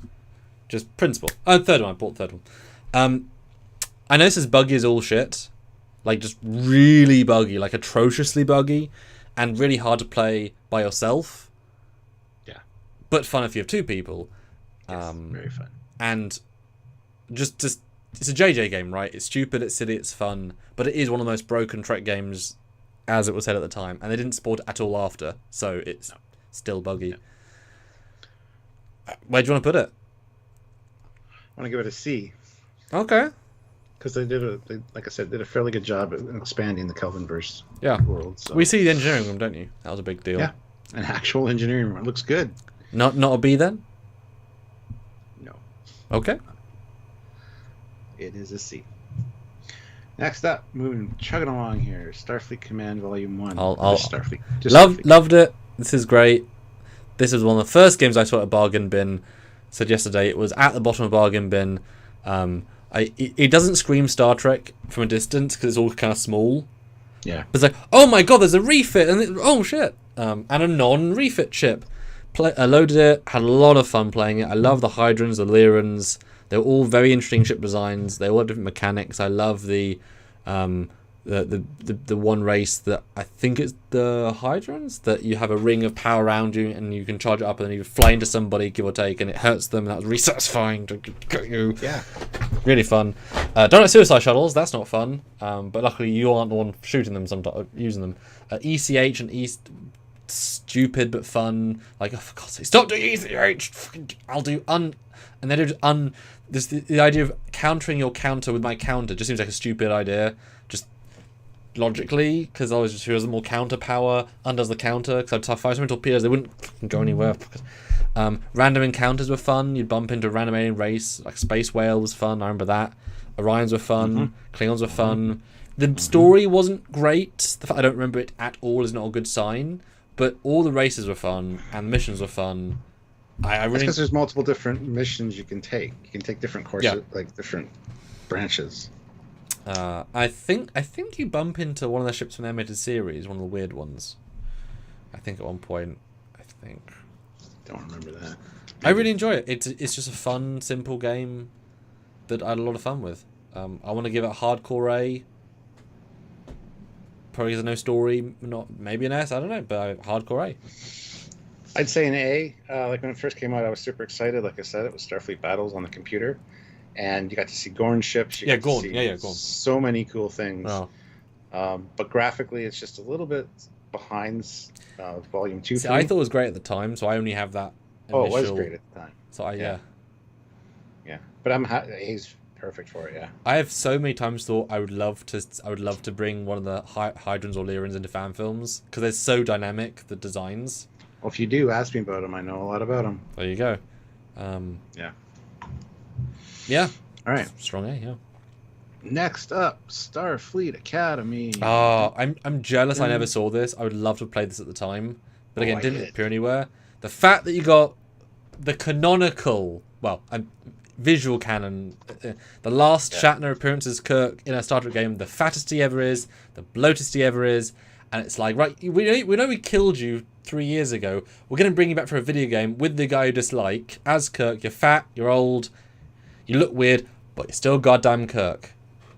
It's cool. I played this at the time and it was hella good. Full motion video. I even had the subsequent edition, Chekhov's missions. Yep. And that was great. It was so great. It was such a fun game. Seeing them back in the Monster Maroons, seeing the cadets, feeling like you're a cadet, and being on the bridge, this is S tier, easily. I mean, just think how expensive Shatner is. Yeah. So to get Shatner and Takei and, and the fact that Chekhov and Sulu look like perfect. Yeah, I'll give it. I'll agree S for just the fun of it. I know the end is that you become the captain and then you get the handoff from the legends, and that must feel amazing once you've gone through it. And also, it's all green screen, so they're on shitty bridges, but they're all actors. So it's a clever use of we can't build sets, but we can digitally put you in shitty old sets, so it's all real but not. Yeah, for creativity, do S. Yeah. Yeah, absolutely. All right. Moving along as we do here. Next up is Starfleet Command Volume 3. I played one mission. You would think it would be amazing because it's Picard, it's Data, it's Worf, whatever. All the new ships, better graphics, best graphics. But I mean, this is a big step up for graphics. But I didn't play enough to have any opinions on it because this one I had a pirated RIP CD that didn't work properly. And it was more gigs than the PC liked. There was a whole lot of problems because it was such bigger game than the last one game. The first one I had, it was way bigger. It was a DVD, Stuart. The stuff was a CD. Didn't like that. Yeah, for me, this one's a C. Well, how much of it did you play though? All of it. Oh, you did. Well, why only a C then? Because you'd think it would be a win. You would think that, but they upgraded the ships to TNG ships, which was great, awesome. But the SSDs were not as good. The SSDs were not as good. The shield facings only being 4 of them, like a bubble instead of a hexagonal. Well, this makes sense to bubble shields. A hexagonal is a bubbled shield, just with more facings. You played this live. I searched Starfleet Command Volume 3. You come up on videos, the first option. Yeah, I know, right? Wow. Anyway. In 2018, Jesus. Yeah, I complain about it during that too, probably. I'm going to watch your playthrough as my way of seeing the game. Okay, it's fun enough. Oh, it's fun enough. Ferengi and Saber, that's cool. It doesn't have as many options as Starfleet Command Volume 2 did, as far as little things you can do. It just it's kind of streamlined the game, but as a result, it took away some of the nuance of it. And as a Starfleet Battles guy, I'm I miss some of that nuance. So, yeah, and the 4 shield facings just really pissed me off. Why is that such a lot big more tactical things with 6 shield facings? So, right. Yeah, but it's still a good game. Right. Okay. Well, I'll trust you on that. Where would you put it? I mean, C. I mean, I don't. It can't be that bad, right? It's probably really fun. You'll just compare it to one you loved. That's always going to be a B, personally. Oh, we'll do a B then. Yeah, cool. Hey, give it a B then. Sweet. It's just not as good as the first 2. Cool. Or the first 3, because Orion was also one. So. All righty then. Let's see. And also hit that like button. We have 103 people and 85 likes. I want to get to 100 likes. And it's our last day of the month up. for Super Chat, so do put in your things we're doing well. Could do a bit more, would really help us out. So, yeah. Next up is Star Trek Prodigy. I also just played completely through on lives. And I want to go through and replay it again, because now that I've unlocked all the characters, I can access different areas that I couldn't get into the first time. I bought it, never played it. Yeah. This is fun, but it seemed like a missed opportunity. Any of the ship scenes are basically just like a comic image of the ship, which I hated. I wish I could have flew the ship, or I wish I had cinematic, CG, because the show does that so beautifully, and it's so well done. I expected this from this game. That being said, really cool weapons, really cool attacks. Puzzle solving, but not too difficult. I only got stuck on one of them. Took me a little bit longer. But it's puzzles that are not simple, but they're not 25th anniversary, starting 25th anniversary edition kind of puzzles, or Final Unity hard, right? And you get to explore around the protostar a little bit. You get to go into the quarters, the captain's quarters. You get the bridge. You get the lower deck with like all the creatures you've collected and stuff like that. So there's a lot to like here. You can only play as Gwen and Dal, though. You can call in like Jankum and Murph and everything for special attacks from time to time, but it's fun visually. It's nice, except for those stupid ship cutscenes. Yeah, and it's Prodigy. Let's support Prodigy. Yep. No, this looked fun. The problem is this really is vibing a kids game for a kids show.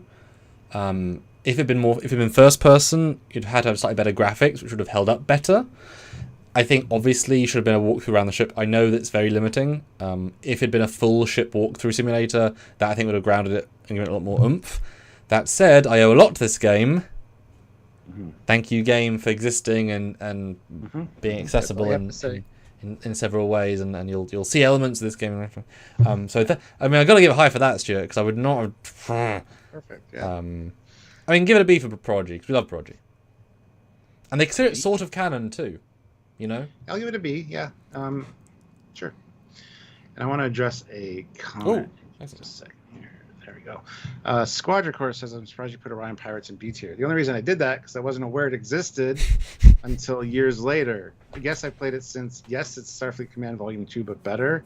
But I just got so much wear and tear out of Starfleet Command Volume 2. And the mod that I had installed on it, that gave us TOS ships as well, which I played the hell out of. Because you could select TOS era. Yeah. Like there's different executable files. So you could start it with TOS. You could start it with the motion picture. You could start with TNG. You could start with Starfleet battleships, which I used more than the TOS one. And will it do the campaign just replace the models? Campaign. There's no campaign. It's battling. I thought Sulu was the campaign. It is, yeah. It is. But you can't play the campaign on the mod. Okay, I see. Right, okay. You can only battle. Okay, so it's just like Legacy. It's just shooty people. Yeah. And then there's a final one its final mod executable file was all of the generation of ships and the Starfleet battleships all in one.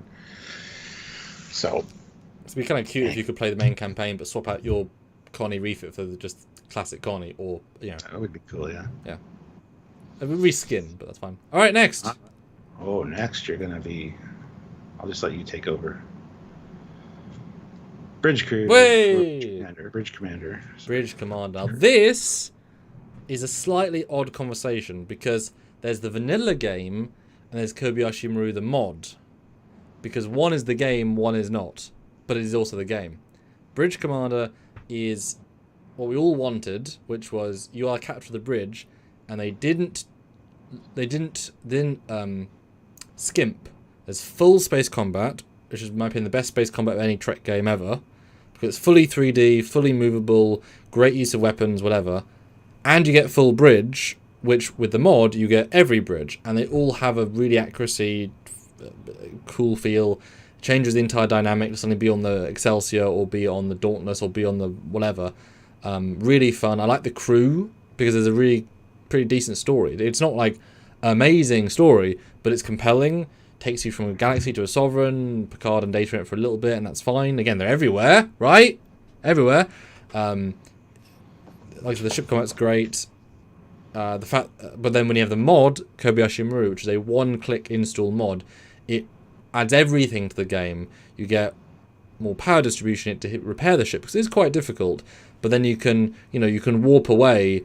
As in a map, you can warp away and then do, like in a Equinox, emergency shield recharge while they're chasing you, and then you have the tension of, right, if I can get away for a minute, if I can damage the Impulse engines so that I can outrun them, so that then I can then recharge my shields, I can then get back in the fight, and then, because the mod is so good by itself, let me throw in, because PCs couldn't handle it at the time, they can now, because it does work still, let's put 15 Sovereigns versus my 34 Jem'Hadar battleship. Okay!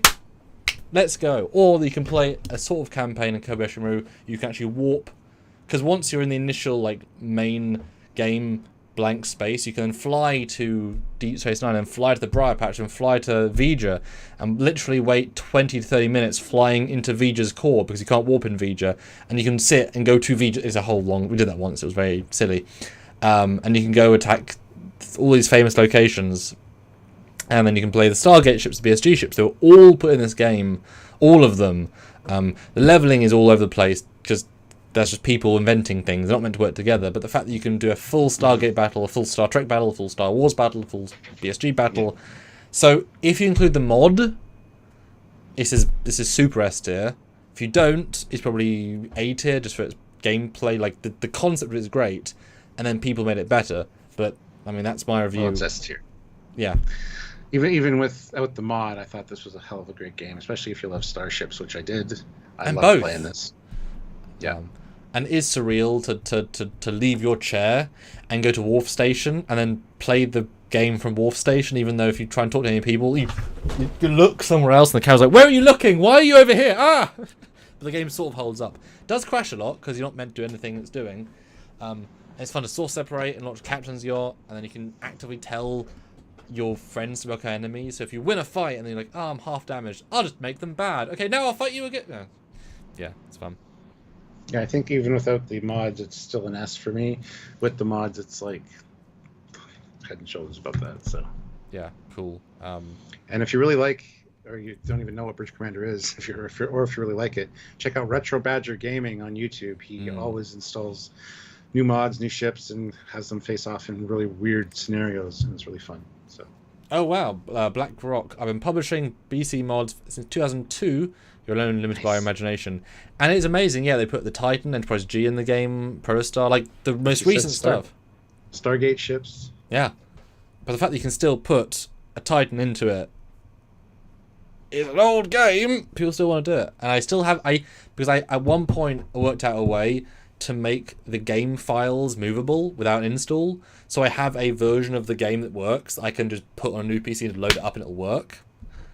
And that's all the mods, because you can easily break it, because, you know, you're conflicting mods. But I have a version I can just load, which I'm very happy to have always on my PC. Every PC. Love it. Ooh. Next up is Star Trek Encounters. Legacy, but not. For Star Trek Legacy, but for the PlayStation. Very much different game, very different gameplay. Yeah. What you got the Xindi, you got Xindi ships. You had a battle fest where your ship kept going up against waves of other ships coming in. That sounds fun. Yeah. And as I said yesterday, when you play this, the gameplay is a little bit tricky to get the knack of right away because of the way you use your controller with the sticks. But once you get the hang of it, it is a hell of a fun game to play. It's not great compared to Legacy. It's a totally different kind of game. You still got all the captains' voices. Doing different story, though? So they're different lines? Yeah. So they did two entirely different records? Yeah. I think all the captains are there. At least Kirk is, for sure. But, it's a different story altogether. Okay. And I enjoy playing cool. this. I'll throw this in the PlayStation occasionally and fire up the PS2 to play this because it's worth it. It's fun. It's really fun. I remember the time the promotion was Legacy for the Xbox and PlayStation and PC, and then there was like a news report saying, just so everyone knows, there isn't Legacy on the PC. It's called Star Trek Encounters. It's an entirely different game, but we're calling it Legacy in all promotion for some reason, and we're lying to people. You said PC, not PlayStation. Yeah, because it was. Oh, okay. I mean, because the promotion that I saw was Legacy on everything, but then you buy Legacy for the PS2, then you get this. And it's like that, but they called it the same thing, and it's literally a different game. But they were like, okay, as a whole thing, it was weird. Yeah. So for me, I'm gonna rank this one at a B. Okay. Next up, we're almost done, guys. We got like 4 or 5 more.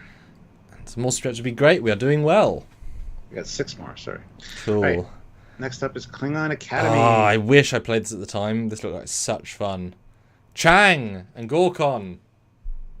The score, man. This redefined Klingon music, and they stole it for loads of other games. This is one that came out around just after Starfleet Academy, Mm-hmm. and it's basically the exact take on it, just in the Klingon world. But a different story. And, It's not the same thing. yes. Well, yeah, exactly. And it's worth watching if you go watch the cutscenes and stuff on YouTube. Go do it because it's worth it. This was hell fun to play. I didn't play it right away. I didn't get it right away. I got it years later and then played most of it. I don't think I finished it. They're quite it's long, aren't they? definitely- Yeah, it is. It's very playable. It's Starfleet Academy, but improved. I mean, the graphics I think are better than Starfleet Academy because they built on Starfleet Academy to build this. Yeah. And it's a legend in the Star Trek community. So Yeah, it is Starfleet Academy, but for Klingons, because that's obviously the pitch, and it takes it so goddamn seriously. I mean, you imagine the company must have been grinning. It's like, I know Star Trek 6 happened like 2 years ago. Let's just bring back the cast, give them full makeup and do digital sets and tell us a big giant story with a giant Klingon revolt and giant fleets and like pushing tech to the absolute extreme. Like the first scene's like a giant space battle with like 100 ships and this is the story that Chang loses his eye. Like really hardcore stuff. yeah. It does look cheaper, significantly cheaper, because even at the same costume, the makeup's worse and he's a little bit bigger but the politics of it, because, Gorkon, this is a prequel, obviously, so Gorkon is, like, suing for peace, but people don't agree with him, so there's a civil war because of that, and he has to win the civil war to then do Star Trek 6, and Chang is, like, because Chang, I believe, by the end of this, he gets his bird of prey, this is part of that story, and you realise why Chang is so full of Gorkon love at the start, and he sees, like, oh, Gorkon's not the man I thought he was, and it's really shockingly political and interesting, and I've seen most of the movie of it. I know exactly how it played because it's Even that's super long. yeah, and just the idea of even doing for me, that's what I do. Green screen sequences, it's hard, and so back then on a low budget, yeah, I mean a work of art. I wish more people played it, like me. I never saw it. I think it's an A. Yeah. Oh yeah, put it as an A. Yeah. No, an S. I mean, shit. You think S? Yeah, I think it's okay. Like I said, it's a legend in the Star Trek. I mean, the community. music by itself, because those Klingon opera songs, like, they're actually listenable as tunes. Yeah. So if you have a Klingon game that's really long, go invent a lot of new Klingon songs. Yeah. Yeah. All right, next up is Star Trek Bridge Crew, which is a personal favorite of mine. As you guys know, I VR it all the time, and it could be better. But it's super great as it is. To sit in the bridge or in the captain's chair of the TOS bridge, even the Enterprise D. Who needs Ticonderoga? Exactly. Well, actually use reference from Ticonderoga to build the set for this. Or for the shows. As a gameplay thing, it's fun in the Kelvinverse even because the USS Aegis is a much better ship than the Enterprise. Just layout and everything. Plus, you got the little pop-up holograms on each console. Lots of love here, especially in VR. When I first got this, I tried playing it without VR because I didn't have VR yet. It's not pleasurable to play without VR. You can. It's cross-platform, and you can play someone who's got VR, and if you don't, doesn't matter. You can still play. But it's way better in VR. There's just so much more fun to be had. And you get nice external shots of the ship and going to warp and stuff. There's some really beautiful visuals. Storylines get kind of boring after, or like not storylines, but scenarios get kind of boring after a while in multiplayer and stuff. Like when you do camp or missions. But sometimes they mix it up a bit. There's Doomsday Machine and one. There's Borg is always fun. It's hard to defeat the Borg, but we defeated the Borg like 3 or 4 times in one night. Because there's a little trick to it. Once you get them depleted enough, you get right underneath the Borg cube, raise your ship up, and just sit there and fire at them, and they can't hit you. So there is a way to defeat the Borg. If only they knew in TNG. If only they knew. I know. But to get to that point, it's difficult sometimes. You got Romulans showing up. You got Klingons showing up. There's pirates. There's space pirates. It's so good. It's so fun. And it started out just being Kelvinverse, and then they got the DLC. Well, actually, Kelvinverse and TOS. But TOS is way more advanced. It's harder to do the bridge controls. Again, much easier in VR, but and none of the buttons are labeled, but you can pull up labels for each button if you want. And it's to the point now where I don't need to have the labels up. I can just I know Humble brag, humble brag, humble brag. I love it. And the DLC for TNG just added to it. The problem with this game, right? It will for always and ever be, why didn't you go further? Yep, absolutely.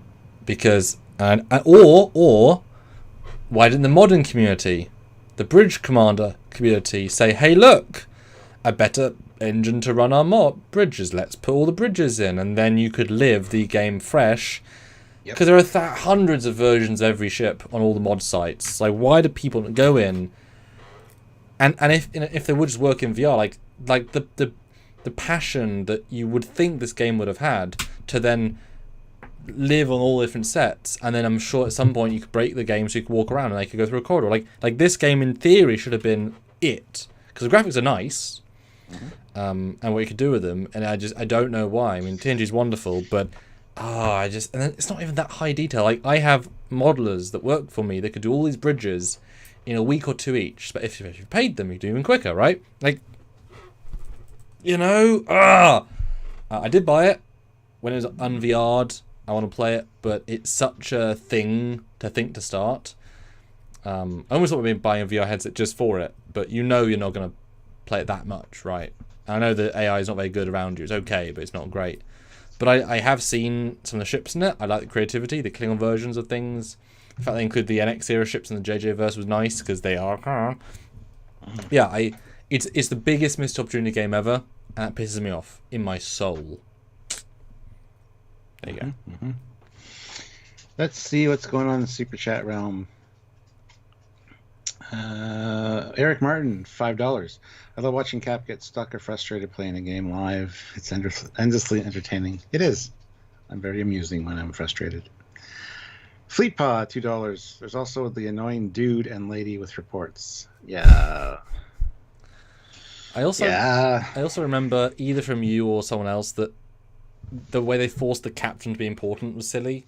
Like, having to look at things and move things, like, that wasn't what it could be, or should be. If you're playing with 3 other people, because it's 4 people maximum, 3 other people that know their job, you don't have to do anything as captain. You sit there, you go to the external view, you look around, watch the battle, because you don't need the captain. Yep. But when you're playing a single player, or if there's a station you need to switch between, usually we have 3 people playing, and I go to the helm or something, because you can kind of switch between captain and other spots. And if you're playing single player, you just pull up their station, you tell them what to do. So that's when being a captain is important. But with a team that knows what they're doing, you don't have to do anything. So, yeah. But unfortunately for me, this is Bridge Commander, but much worse. Because you can't fly the ship in the same fun way, and it's not... Yeah. It's doing both worse, but obviously more real. Yeah. And in VR, you can't... Whatever. I would put this as an A, personally. Okay.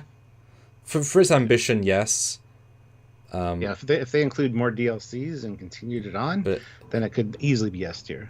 Yeah, especially if they improved the ship combat on the exterior to make it more like an arcade mode. If that was an option to make, because imagine if you could just toggle that, make it like Bridge Commander, then you have inside outside, perfect. But crazy. All right, we got 4 more to go, guys. I'd love to see at least another 30 in super chats, thoughts, comments, questions. Another 8 likes. Yeah, that too. All right, next up is one that I surprisingly have never played. Dominion Wars. This looked great when we discovered it both on live together.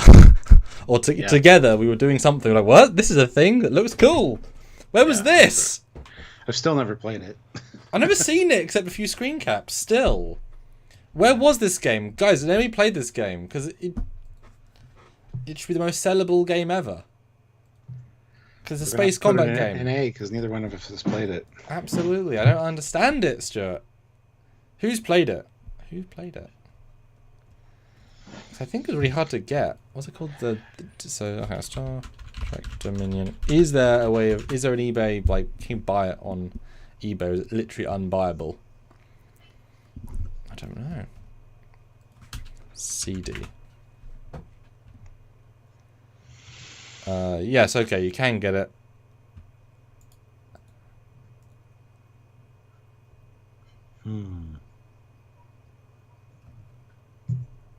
Who played it, guys? Give us some feedback on this.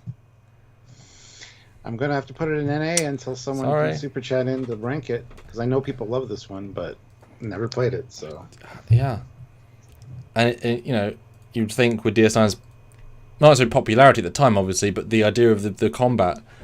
Okay, so the back says no base. Okay, no base building, no resource gathering, just pure strategy and glorious combat. That's the pitch, saying nothing. 4 races in an epic struggle. Choose your alliance, build your fleet. You're the tactician and command is yours. Command!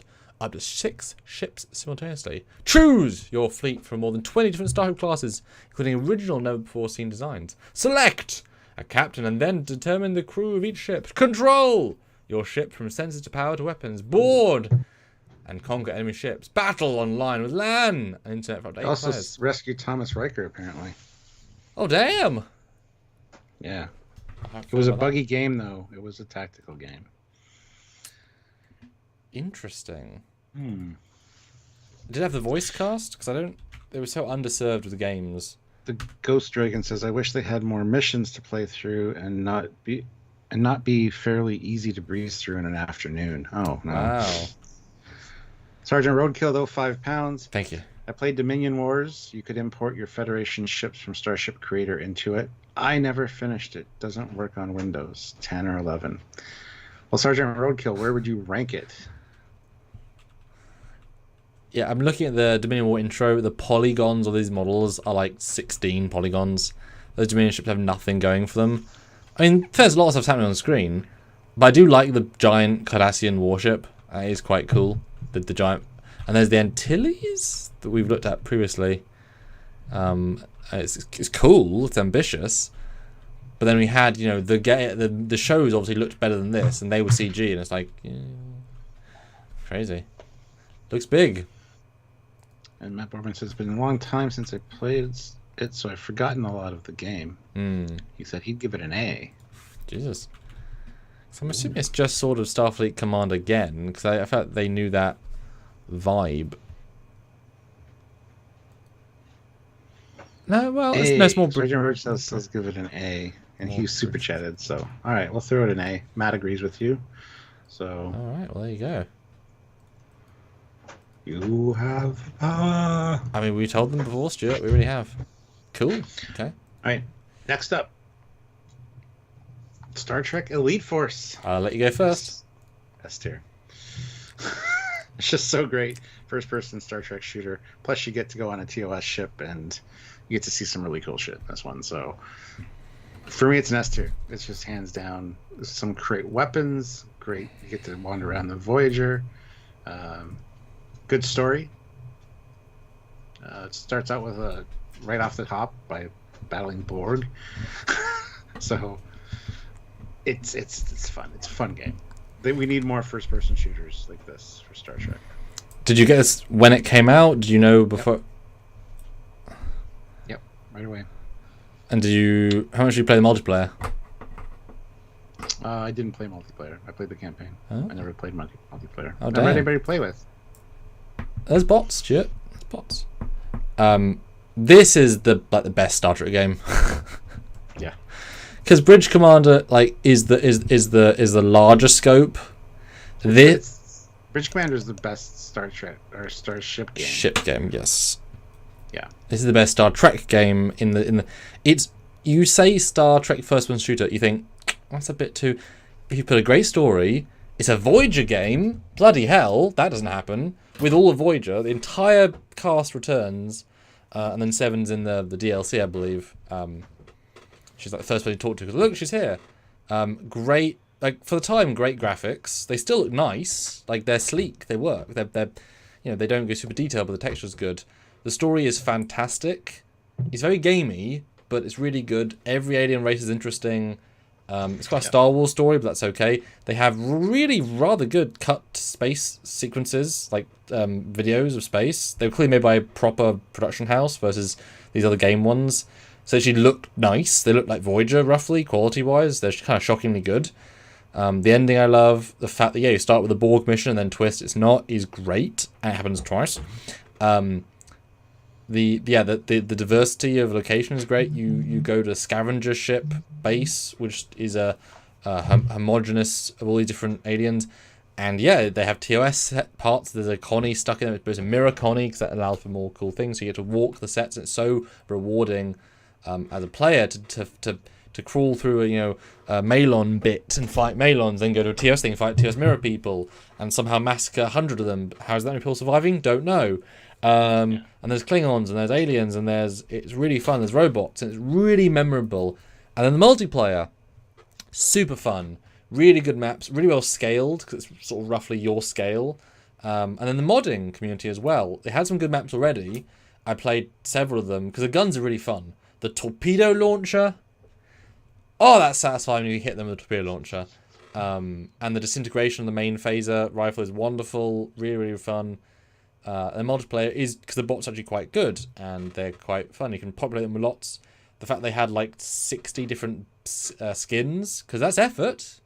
Chaotica and Malon and Herogen, they're all different sizes and heights and stuff. And so, you'd say, oh, I want to fight 10 Malon today. Okay, let's fight in a weird Voyager map that's mirrored and half the ship's red and half the ship's blue. That's weird. And then you have the mods where you could then be on Enterprise D and the Connie and the Excelsior and all these epic things, and more guns and more people and more.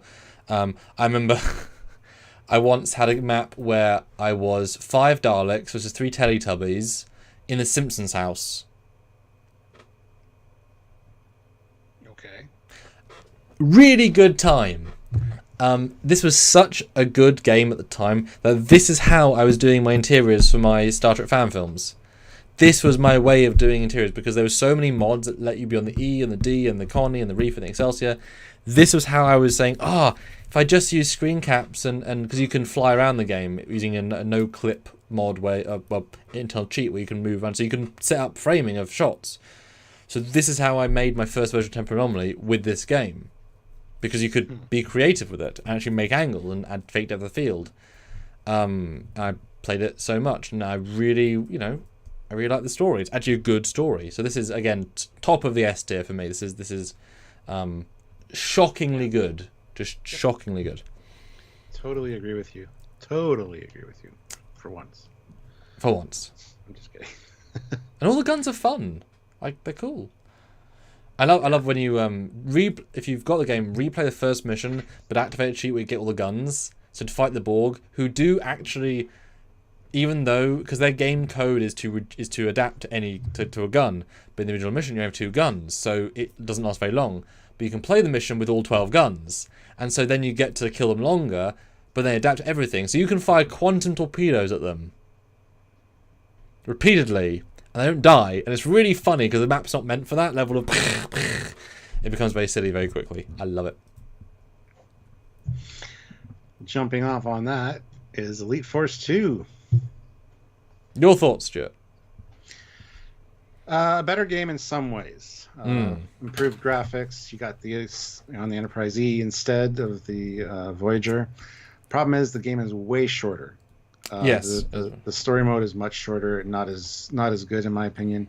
But the graphics are improved. Being on the Enterprise E is a nice touch. I just feel that the campaign should have taken longer. It was not as well done as the first one. This felt like a rush job as far as getting it out just to make some money and capitalize on it and not have a good enough story set up. Because gameplay time for this one is way shorter than the first one. So that's my thoughts on it. Oh, this one is so weird. You can tell, like I said, it was rushed. But there's something about the heart and the soul that isn't in this one. It's a level of generic that the first one isn't. It's so Star Trek. I find the graphics are much improved. They did such a good job, like radical improvement. The E looks lovely. Picard does a great job. Worf's in it as well. He's good. All the characters come back. It feels like a good sequel. The fact that you start on Voyager, leave Voyager, go on the E, it feels like a nice, because you're part of the way we got home. The fact that you have to go to Earth really broadens out the vibe. I like the guns. I like the new additional tac guns. They're not quite as cool as the just phaser rifle and phaser, but they're good. I like them generally, the shotgun. But the story is really kind of dull to me compared to the first one, and just in general. You're fighting generic monsters and generic aliens who are kind of in grey, brown, loinclothy weapon things that are find some ancient weapon to do something. It's really basic sci-fi. There's very little Trek to it. There's a great Romulan level, cool. There's some great Borg stuff, cool. There's some good Klingon stuff, cool. But you really, I'm sorry to say, you should have had the main baddies be some existing race to bring it into the Trek world strongly. Because there's so many levels that are just really boring. I like you have kind of love interest with one of the characters as I think the multi-option bit. There's some fun stuff in there. And to have Picard be there the entire time but the story is much worse. Much worse. Yep. And why not Voyager again? Like, sorry, like would I like to see 2 Voyagers, maybe a third one for whatever. We're capitalizing on the new Enterprise at the time. What do you guys think? I need to go outside and shoot turrets on the whole Enterprise against. It's cool, right? But I want to say S, but the story drags it down. Even though it's improved graphics and stuff, I feel like it's an A tier. Yeah, for me, it's between A and B. It's a much worse game. Much worse. But the first one's so brilliant, right? Okay, I mean, I need to see this. I need to see the chart because I can't compare it with what's there currently. I don't enjoy it as much as Shattered Universe. But that's because the story's more focused. But obviously, I would obviously vote it higher than, for me, obviously, you know, Adversaries and Found Unity. Like, there's so many A's that I have no personal love for in the same way that you guys do. So it has to be an A compared to those things, right? Yeah, no, I think A is very justified. That's exactly what I was thinking. But I'd say it's a very average to low A, and also the modding community didn't really engage with it as well in the same way. Yeah, weird. Yeah. And last on our list for today, which I know we missed some. But last on the list is Star Trek 4. Just remastered in 4K, by the way. I mean, AI upscaled in 4K, but yes. Close enough. At least you can play it. Have you played this yet? It's not the vertical scan lines. Yes, I have. I've seen the entire thing. But no, I mean, have you played it as a CD? Played it. Well, because it played it? No, I've never played it. That's what I mean, yeah. But I did watch the entire thing. So, and I love the way they incorporated it into Battle World 359 and have Q show up and use the set that they had, the bridge set. Awesome. Mm-hmm. So many options and choices that you kind of have to make to learn your lesson. Yes. It seems, which doesn't seem fair to me. You should be able to do it properly, but yeah, fantastic. And I'm glad they've upscaled it because honestly, when it first came out, it had the vertical lines and it was just really low resolution and compressed, and it was just kind of crap. But still cool having John Delancey back and the full cast of, other ship officers and some fantastic visuals until you upscale them, and then you're like, oh, that doesn't look as good as I thought it did. So, yeah, fun. Yeah, I've watched the whole thing as well. It's a ride. Yes, it's about on par with Star Trek Klingon because they're just doing different things, right? The fact that it's a god Q-being entity reset where you can literally die and become Borg, and that's what you do, is insanity. Because the whole story is a fake story. That Q is bringing you back to meet your dad who died at Wall 359 to learn about him. So you aren't really there. I think the first time you see the scene from an outside perspective, then the second time you take the role of somebody in the scene, and now you're in the story. So it's already this kind of tapestry meta story, which is wonderful. And Q walks around. He is a Borg. There's that famous shot of him in full Borg makeup. Of course, they're wearing the wrong uniforms. They're not Voyager uniforms at 359, which they knew. I guess they didn't have any TNG costumes, even though they had the entire Paramount Vault next to the Voyager Vault. They could. That's just a glaring mistake that always pisses me off because it's wrong and you can't. It's not right. But the fact they did the Voyager uniforms, love them, but it's wrong. The bridge is great. I think it's the Excelsior flashback bridge they built that they then reused because it's about right, and they do change it a bit. It looks much shittier on shitty cameras. because they're not the same high-end stuff they use for Voyager. So it looks much worse. It looks like a TV movie budget weird thing. But apart from that, obviously the props, the sets, the costumes are the high-end stuff. It's just filmed less well, but that's okay. There is some new spacey stuff, I think, as well. Great story. The fact that you get to do some interactive stuff, you get to shoot. It's really good, and a really good, strong story. What do you think?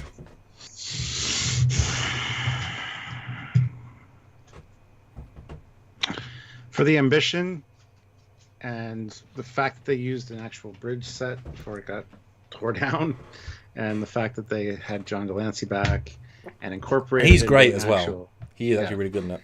And incorporated into an actual story that, like Battlewolf 359, I've got to give it at least an A. Okay. I don't know if it's worth an S. And guys, another $18 would be so good. If we can move Klingon to A, I want to put this at S. What do you think? Why do we have to move Klingon? Because it's almost as good. And if this can get an S, that should get an A. Or this can get an A and be happy. But this might get an A, an S, because it's almost its own movie of cool story. Like, it's invested, it's creative, it's interesting. You feel like you watch a new Star Trek episode / movie. But Klingon is not far behind quality-wise. It's better in some ways, but it's obviously different. That's up to you then, because it's so Starfleet and fun. Yeah. You want to move Klingon Academy down? No, Klingon. The Klingon version of this game, because there's two. There's the Starfleet version, there's a Klingon version where there's Martok and stuff. Oh, okay, yeah. Both the same idea. This is a more Starfleet game. The other one's slightly more clever from a writing perspective from the Klingons. Klingon moved up to A. I'm saying if you want this to be S, Klingon's got to be an A, because it's not that much worse. I don't want this to be an S. Then fine, put it at a high A and Klingon at B. I think it deserves an A. Okay, because it's really good, though. As like an episode of Star Trek in a game. Okay, that was my... If you wanted an S, that would have been my condition. But that's okay. Yeah.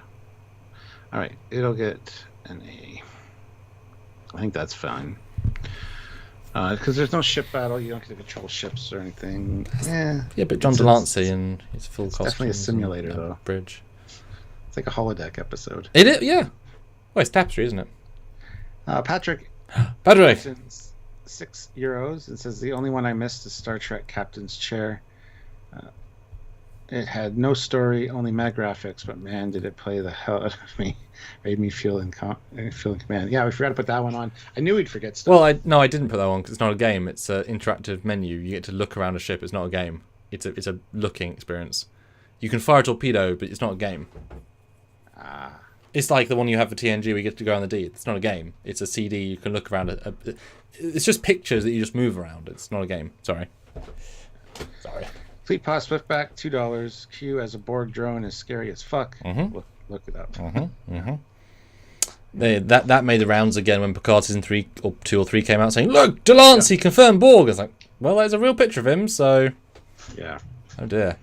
$6 more, guys, will hit the what we want to be or more, of course. So taking this list, 3 more likes. I want to get to 100 likes. Yes. And this is your chance to have your final say as to if we're moving anything, negotiate, or whatnot. Of course, there's 2 games we haven't even put in the list, which I thought would be more of, to be honest, but the fact we didn't is quite good. Let me in the poll, though, why you guys think about if you disagree with anything, which you prefer, Elite Force 1 or 2. I'm happy to say, Stuart, 63% say 1, 37% say 2. I think that's a fair result there. So yeah, $6 more. And what do you think about our final ranking listing? How do you feel, Stuart? Very good. I'm surprised there's no D's, though. Why not? Interesting. I feel like a lot of people think that Star Trek 2009 should be in D, but it's actually pretty fun if you can get D to play with somebody else. Goodness, D's much lower than you put it. Subspace Chatter, £2. No DS? And where would you rate Wrath of Gems? Wrath of Gems is an F. And yes, yeah, there were some Sega Game Gear games and some DS games that should have been on there too, but... Did you play them? Oh, yeah. Oh. Yeah, I did. Well, I got a DS game in the other room. Actually, that I haven't played in a long time, but I played the Game Gear one all the time. It was like Final Unity, but simplified. The less Final Unity. So we've got Empire at War, Starfleet Command 2, Armada 1, Armada 2, Stowe, Resurgence, Starfleet Academy, Bridge Commander, Klingon Academy, and Elite Force 1 as S, as top tier. Obviously, I can't speak to Empires at War, Starfleet Command 2, or Klingon Academy, really, but everything else I'm very happy with. A, Shattered Universe, Final Unity, Adversaries, which is a bit controversial in a way, but it was fun. Starfleet Command 1, Bridge Crew, Dominion War, Elite Force 2, and Borg. Again, don't know about Dominion War. I think I will be quizzical about. But I would like to play a Final Unity. I feel like now I'd appreciate the story more because I'm not 10 or 4 or 6. Squadra Course, $1. Thank you so much. Sergeant Rokill says we missed Star Trek Pinball. Oh, shit, we did. Star Trek Pinball is fun. Okay. B, Star Trek Klingon, Legacy, Elite Force 2 Orion Pirates, New Worlds, Starfleet Command 3, Prodigy, and Encounters. Yeah, I feel like Prodigy should be higher if it was a better game. Like, it should have been better, and it would have been much higher. But that's the game, not us, right? It could have been improved. It was fun to play. Yeah. More Pro Star. If you want Pro Star, all it needed to be, right? Yeah. Fleet Paw, before you continue, Fleet Paw, $2. S plus tier. Duh. Squadra Course. Yeah. Snipe. That is true.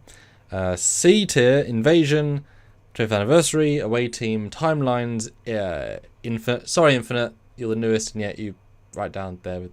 Sorry. Judgment Rites, Lower Decks, and Star Trek 09. So you know, JJ not the lowest. JJ no, JJ hate here, Stuart. D, not a single D. Is there anything you want to put on D now you're staring at it? No. Maybe Infinite. I'd much rather play Invasion than Infinite. And then F, the two non-games, Starfleet Creator 1 and 2, you guys trash. Yeah. And Dan Ben says he's played Star Trek Generations, Tactical Assault, Conquest, all of which haven't been mentioned. Yeah. Like I said, we've missed some. I knew we were going into this. I said that yesterday. Well, they were there if you wanted to add more. I mean, you had a chance. Good luck. I didn't know Generations was a game until like 3 weeks ago, and I watched it, and there's some hella changing canon stuff in it, which looked quite cool. But it's that era where we're going to make very long maps that don't have any detail until you get to a place you need to be. But when there's cool stuff happening, and that looked quite fun actually. Yeah. And Squadra Course snipes in with another $1. Thank you, Squadra Course. Yeah. What would you put then if you had to for an S plus tier? What would be higher? If there was one higher, say. Just only one? No, I mean if there was a tier. If you actually had to say the creme de la creme and actually meant it, like make that distinction, what would be the creme de la creme? Starfleet Command Volume 2.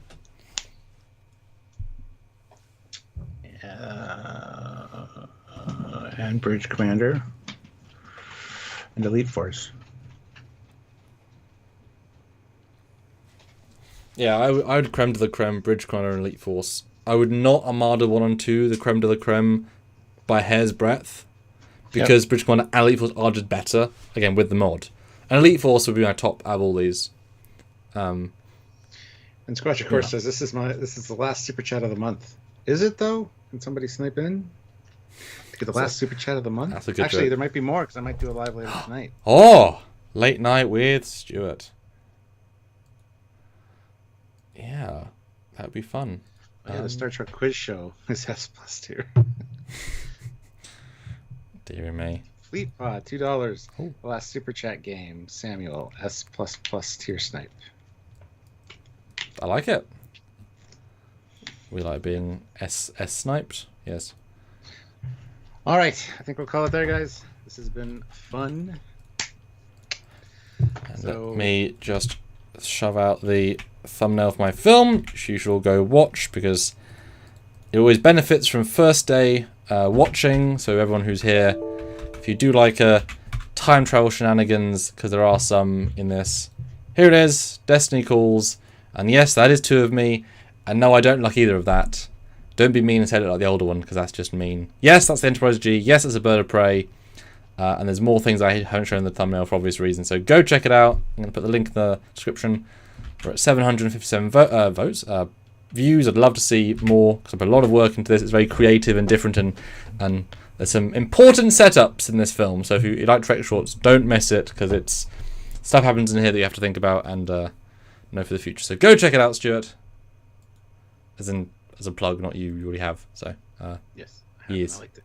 Thank you. All right, guys. I think we'll call it there. We'll see you next week. I'm sure we have something coming out on Saturday, but Subspace Chatter, £2. Bridge Commander is so overrated. Ha ha ha ha ha ha. It's not though, especially with the mods. So, dearie me, you're a funny man. All right. So until next time, he's Commander Cocky. He's got a Foley. See you guys later. Bye, guys.